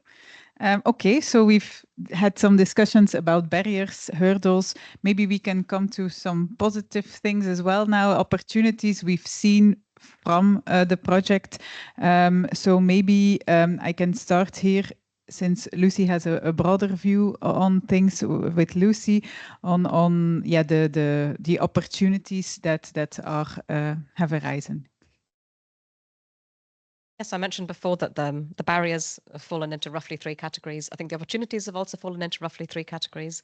So in terms of overcoming the kind of feedstock side hurdle, one of the great opportunities I've seen in this project is working together with people who already know where the feedstocks are, who already have those value chains. So that's how it was overcome in this project, partnering waste suppliers, either by co-location or by sort of asking to have a soup delivered, a waste soup. So it's been collected, it's been processed, you just take the soup, and you can supplement it then with specific residues that you need. If you need a specific like starch residue, you know, you can still go to the other players, and there's real advantages in doing it that way, especially when you're at early stage. And I think that's for sure one of the way forwards. Also, by being located on site, I think it doesn't work for every process, but it works for some. And then you can also take advantage of the whole ecosystem. So your wastewater treatment, that your waste goes to biogas. And then in the process side, I mean, a lot of this is trade secrets and patents. So there's not so much I can say, but I think a clever use of inoculum has been a big factor. Using robust microbial strains has been a good opportunity in this project. In terms of getting to market, I think there I see fewer opportunities. So I think I'll save that for the barriers side, or the, let's say, priorities. Yeah, from the regulatory point, there are not so many opportunities. It's something that you have to undergo. Well, maybe the only opportunity is there is REACH revision going on. Maybe they can take something into account, but well, we will see. The only thing, well, the good thing in the project is that we were involved very early in the process. Some of the formulation changed, and we could then also tell to the partners, like, okay, if you're going to change this to this, and these are all the regulatory consequences. So maybe what you thought at the beginning, it might be different. So it's good to be involved very early in the process, so that the people designing the process, they know the implications of even small changes can have large implications. I see that we're running a bit out of time, so I don't know who is really wanting to mention specific opportunities still. Yes. Thank you. I think I'm going to look at more at the regulatory front and legislation. So we have a huge opportunity, I think, with the new commission. and with the announced legislation, cluster of legislation on the Biotech Act. So I think we can ask what we want at the moment to actually support projects like such as yours and support the increased use of bio-based product. And now is the time. And we've already started on looking at LCA and product and environmental footprinting. The Commission is looking into that. They're looking at making a differentiation between fossil and bio-based because they want to defossilize the economy. And so we've already been starting working on the details of it, including looking at sustainability criteria for feedstock, the cascading use, so obviously to prevent having some sectors like overusing the feedstock. So there are lots of opportunities at the moment. We also need to look at taxonomy because at the moment, like bio-based is in the same box as conventional processes. I mean, bio-based and biotech. We also need to look at investment. Taxonomy system at the moment doesn't have so much for investment. So there's a lot, and obviously the regulatory barriers in terms of the administrative burden, and that is for the fermenters in particular. And there, like we also have like been looking at solution to improve a product authorization process. So I mean, there are opportunities. We should be more positive into that, and we're working on that, and we'll see in the next few months how it develops. But we're hopeful with President von der Leyen announcing this Biotech Act and the clusters of legislation, looking at bioeconomy strategy, revision, looking at the Circular Economy Act, looking at the Innovation Act as well. So yeah, I would stop here. I don't know if Marco wants to add something.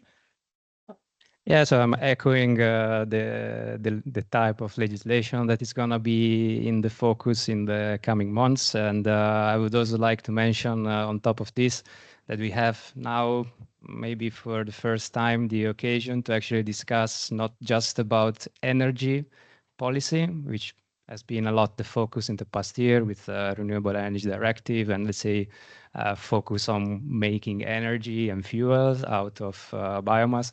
But we have the occasion with Biotech Act, which should focus also on biomanufacturing and not just, let's say, on biotech in itself. Bioeconomy strategy update and also legislation that is currently, let's say, more towards the implementation file, like implementation phase, like packaging waste regulation. We have chances to actually put in the focus the use of biomass for products, chemical products, and not just for energy. So this, I think, is a good opportunity that we have ahead. Sophie, you want to add something? Or yeah, go ahead. Yeah, I'll just one follow-up comment with respect to the regulatory and legislation topic. So I think that you mentioned many regulations in process. Please take into account also the PPWD, the Plastic Packaging Waste Directive, which prefers currently gives preference to recycling of fossil-based traditional plastics other than promoting biodegradable plastics like PLA, for example. So that's just one comment. And with respect to the opportunities, this was the main question. So from our point of view, what we see is that the EU consumers are not deterred by using waste-based materials, even for cosmetics and personal care applications. They appreciate very much the environmental value, and we think it's a huge opportunity. We see it. This is evident in the demand that we've received for our product. We can tell you that the orders that we received far exceed our expectation, and it's even before we have a full-scale facility operating. So this is very encouraging to have this support from the consumer itself. I completely agree, and also we see waste-based ingredients even for cosmetics. People really want this, and to echo actually everything that has been said, I think legislation is one of the key things that can really change the world. If legislation changes, you have to change. It's not a choice anymore. You have to, or you will die. So yeah, it's really a warm oproep to the Commission indeed. Changing laws, making new laws, it will really help us making this a reality. Thank you. So a lot of nice opportunities. So if you can all choose, like from the opportunities, one priority, I think you maybe already had it, but then the one priority you would like to choose to, or what the priority should be to bring similar innovations to the market, what would that be then? Maybe Angail, you can start. Or if you want well, to I think have I two, might have said everything I wanted yeah, to say here. but then yeah. the main one then, yeah. Well, I think we're looking towards the Commission now to basically like announce like its work program, and we're ready to work with the Commission on this. Okay, great. On Thank all you. these aspects. Yeah, including product and environmental footprint, but also like how to streamline the regulatory framework for fermenters. Okay, thank you. Marco, yeah, go ahead.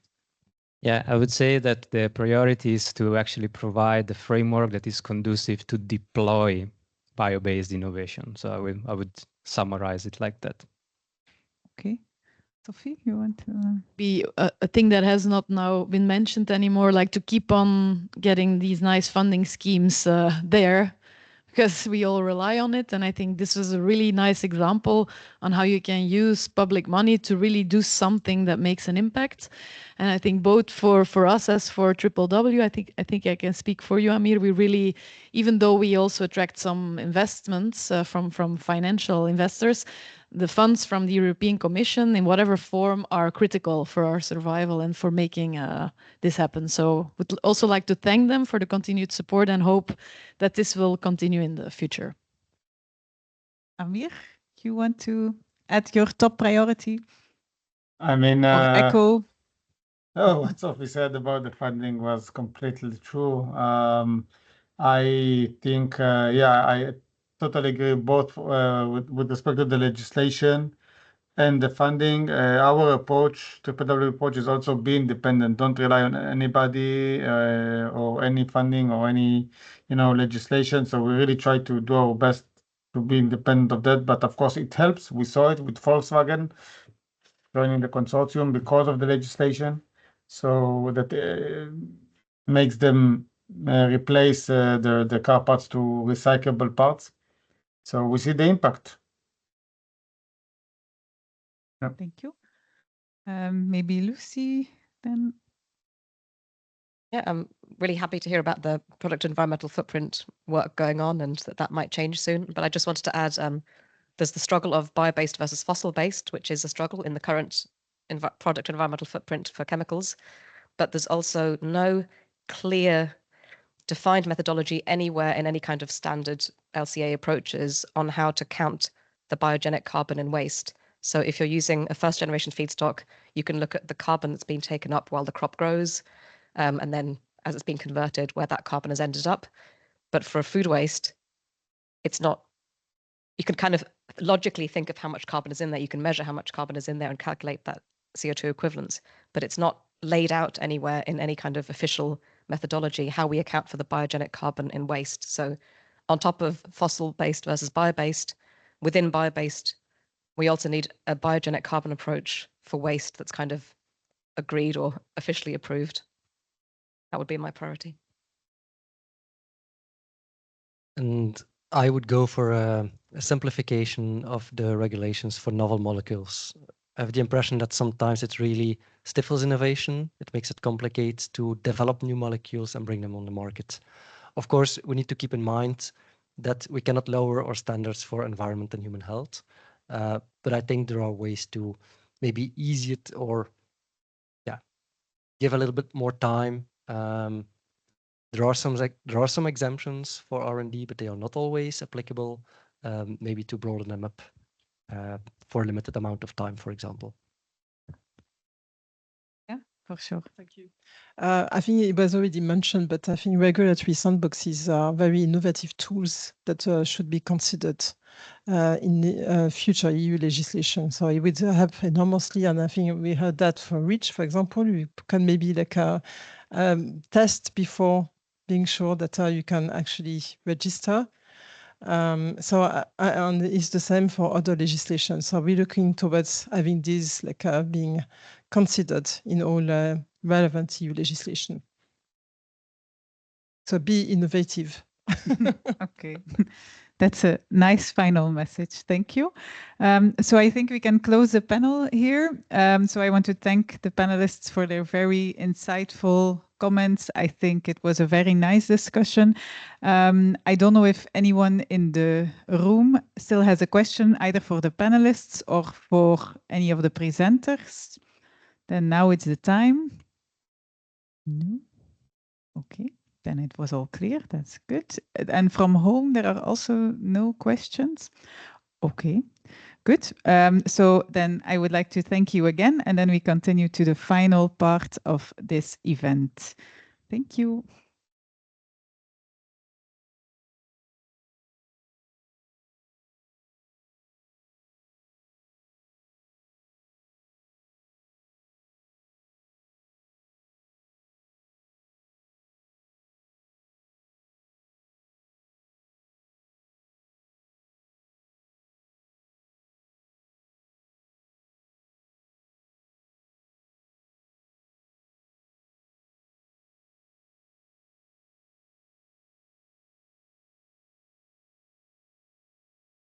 Okay, so Q&A is fine.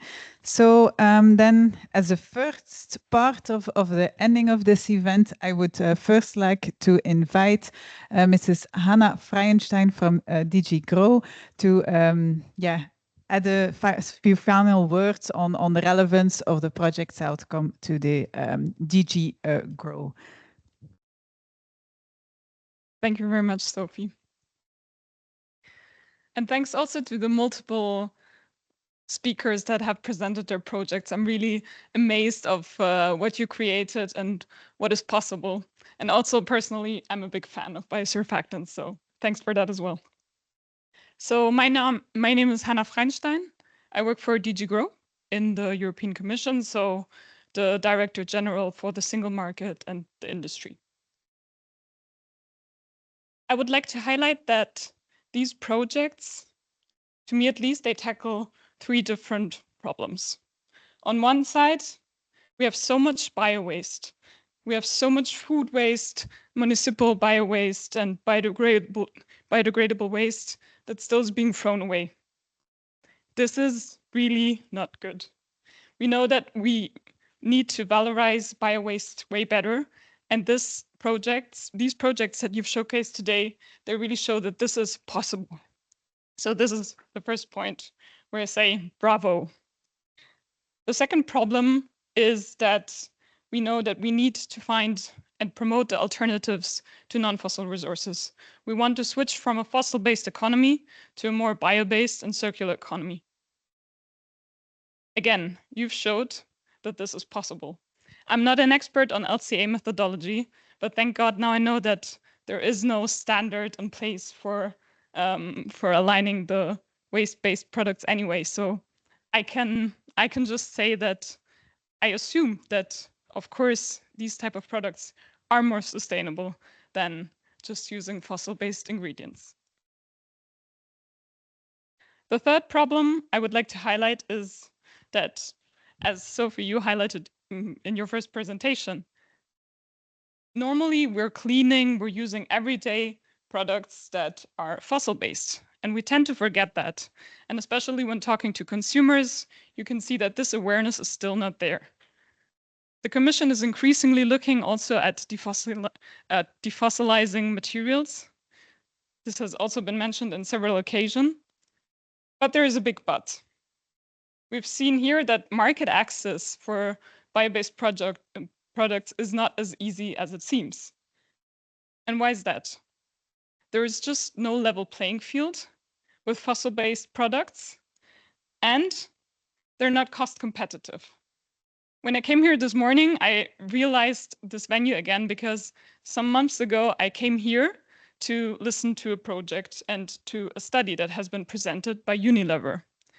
This study analyzed how much more expensive the bio-based content content that is used in everyday cleaning products, how much more expensive this is. The report is called Cleaning Up Cleaning, if you want to check it out. But it was very striking to me. It really shows that on average, that the bio-based content is 1.2 to 4.2 times more expensive than the fossil-based ingredients that we're using every day. And where there is no demand, we can also not produce or bring to the market more sustainable products. Now, how is this relevant to DG Grow? You showed with your projects, first of all, you provide visibility. You bring bio-based products to the market, and you show also consumers and companies that they are here and they exist. But also, you show that this is a business opportunity. And even if it's not very easy to do so, you show there can be a business case, and there can be a very important business case. Now, I don't want to spend too much time here on talking about the DG Grow priorities, also because, as it has been mentioned on multiple occasions, we will now have a new commission. So I'd rather not go into detail and talk about the climate goals and how it aligns with our ambitions towards a green transition of the industry. Also noted that maybe saying green is not enough. And also, Europa Bio did a great job in already outlining all the several different initiatives that are upcoming and that have been highlighted in the political guidelines by our Commission President. So yes, there are multiple different initiatives that will have an impact also for the bio-based industries, for bio-based startups and SMEs. And there is a focus on the European Biotech Act, but we see at this project from a broader perspective, and we really focus on also the different upcoming initiatives, be it the Clean Industrial Deal and the European Competitiveness Fund, the Circular Economy Act, or the Bioeconomy Strategy update that also will take place in 2025. So it's definitely not getting boring here. This is the great news. Again, thank you for showing what is possible, and I give the floor to my colleague, Thomas. Thank you so much.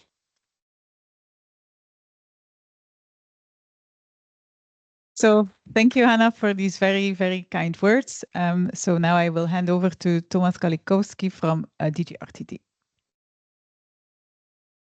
Yes, thank you very much. And it's a pleasure for me to be here with you and also to learn about the project.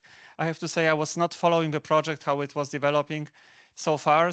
But of course we support the activities of private-public partnership in bio-based area. So indeed, I come from DG RTD, the unit that is involved in bioeconomy, but not directly in the bioeconomy. There is a different unit with food sector. We are a sister unit called now Green Transition, so it's a very broad name. But especially there are two areas that we support there, which is bio-based innovation, which is of course very centrally connected to the project, and also circular economy. So indeed, I can only confirm what has been said already by everyone here, that I think we are in a very interesting and very critical moment in development of bioeconomy, and also with all the political developments, with a new commission coming now. Our commissioners are being confirmed as we speak, almost in the parliament. So this is also a very exciting moment to follow this. And it is really important that it is research, of course, but it is being deployed, and this is also a highlight that I think we are very proud of and very aware of, that this partnership, CBE partnership, is really exceptional when it comes to supporting especially small and medium enterprises. So this is also what we see in this project, and also to see the follow-up in more projects, and more importantly, and then in the market products. expecting that there will be this market pool that everyone is also aware of, that has to be there. There are many ways to create it. Also, discussions are happening on global level, because in different territories in US, it's a very different environment. But there are measures to create this market pool, and we can learn from our counterparts, competitors, as we can call them.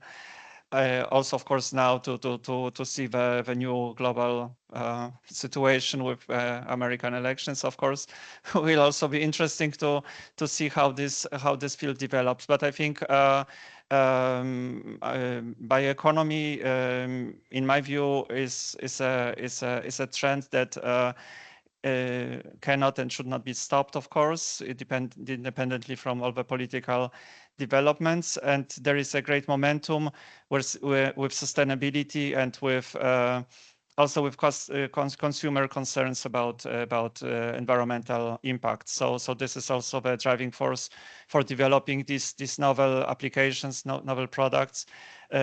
And when it comes to the call to have more support, we of course hear this. Also, there is also, of course, the Horizon Europe program continues. So there we can expect new call early next year, 2025.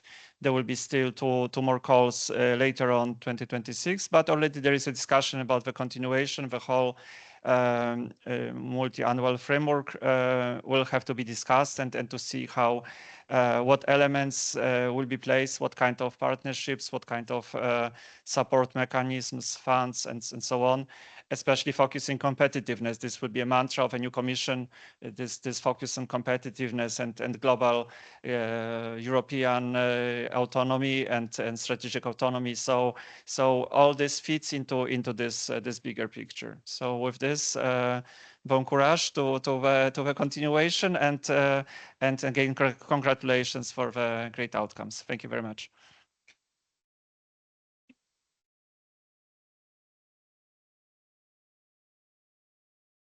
Thanks a lot again for the very nice words. And then I think we can end with the closing remarks. So for that, I would like to invite Marco Rupp from BIC, from Bio-based Industries Consortium, so from the public-private partnership, as was mentioned before. So Marco, please, the floor is yours.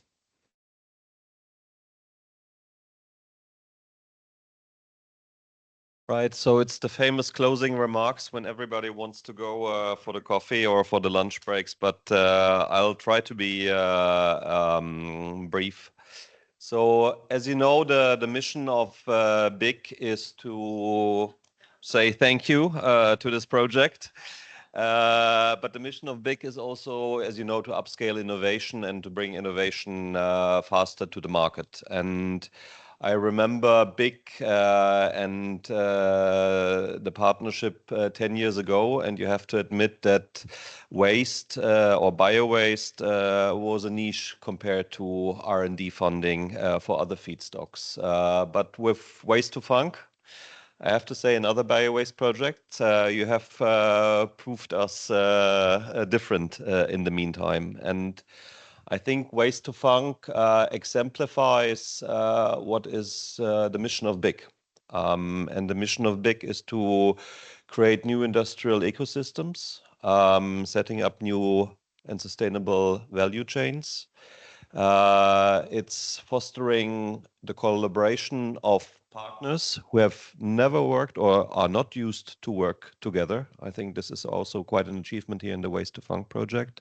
And of course, to demonstrate the viability of new projects and new products. And also with the Waste2Func project, you showed that you deliver to all the 3 dimensions of sustainability.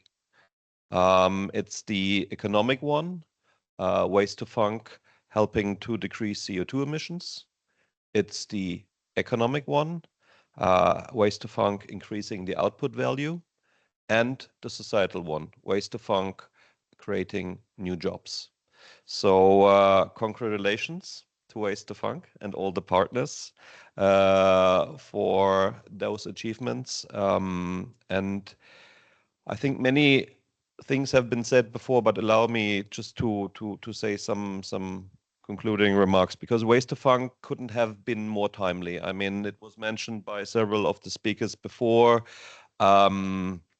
that we have some new political realities in Europe, in Germany. I'm German, so the government came down yesterday, but also in terms of the cross-Atlantic things which happening, and biomanufacturing in Europe is really part of the solution. So two things which I believe needs to be done in terms of going forward and in the context of the Waste2Func project. One is biomass availability, and the other one is offtake agreements. We published on the biomass availability, we published this week a report together with Zero Waste Europe. It's the second edition of a report which is about untapping the potential of bio-waste and to valorize it in Europe. And what is the result? Europe is missing out on the potential of bio-waste. 70% of bio-waste ends up on landfills or is incinerated. That means only 25% are captured. So this is really a missed opportunity. A vast majority of that bio-waste could be used for projects like Waste2Func and for biomanufacturing in general. So what we need here is clearly an effective strategy for better waste collection and material recovery. And the second one, I mean, we have heard that before, market creation, chicken and egg. I call it market offtake, because what we have seen in the projects and over the last part of years that we had talked a lot about technology risks. And I think we are much better now at mastering technology risks. I mean, the Waste2Func project is an example of that, but we need to talk more now about market challenges because to make a strong impact, we must set the conditions right for the investors to come in and to form offtake agreements. So one example here is really if you want to make an impact on the CO2 side, I think there is the biggest CO2 reduction potential if you go for volume substitution, and this is very difficult for bio-based projects or products to enter. Many of the products, and we heard that before, they are on par technically with the fossil incumbents, but they're outcompeted in price. And it's very difficult to have a market offtake there. So let's come back to what was described before as the chicken and egg, or what I call the catch-22 situation. You only achieve competitive prices with very large investments, but investments decision require reliable market demand, but the market demand requires competitive prices. So that's really a little bit of a chicken and egg or catch-22 situation. So we really need here a clear regulatory agenda for bio-based products to carry out large-scale projects. And this also includes, by the way, the approval and permitting processes. So we hope with BIC, with all you together, let's work on biomanufacturing. Let's work to make this happen and see more Waste2Func and other projects. So really congratulations to everybody again.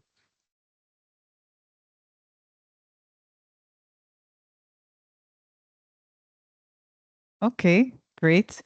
Actually, Marco summarized everything I had in mind. I think main take-home messages indeed are the regulatory, the whole regulatory process maybe needs to be simplified a bit. Also for the biogenic carbon in LCA, that the methodology is still lagging behind a bit there. And yeah, indeed, competitive pricing and the whole legislation around that.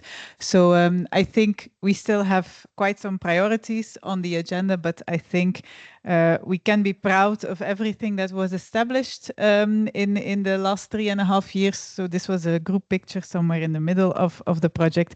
Yesterday evening we had our, yesterday afternoon we had our last consortium meeting, followed by our last dinner. So again, I can say mixed feelings today. So very happy and proud of everything that we've accomplished. But it's also sad to end. But luckily we have many follow-up projects where many of the partners stay in touch. So so that's a nice thing to know. So thank you here present to be here. Thank you everyone who took the stage for the nice words, to the partners for the nice overviews, also for the hard work, the collaboration over the last 3.5 years. It was a great pleasure to work with all of you. Also to the crowd at home, thank you for staying until the very end. But I will now let you to your lunch. It's almost 12:30, so I think we are hungry. So unfortunately, the people from home need to provide something themselves. For the people here, we have a lunch just outside. So please join us to the room. And thanks a lot on behalf of Waste2Func. And yeah, you can watch our video on YouTube again if you want, and this will also be placed online so you can rewatch it if you've missed some parts. Okay, this was it. Thank you. Thank you.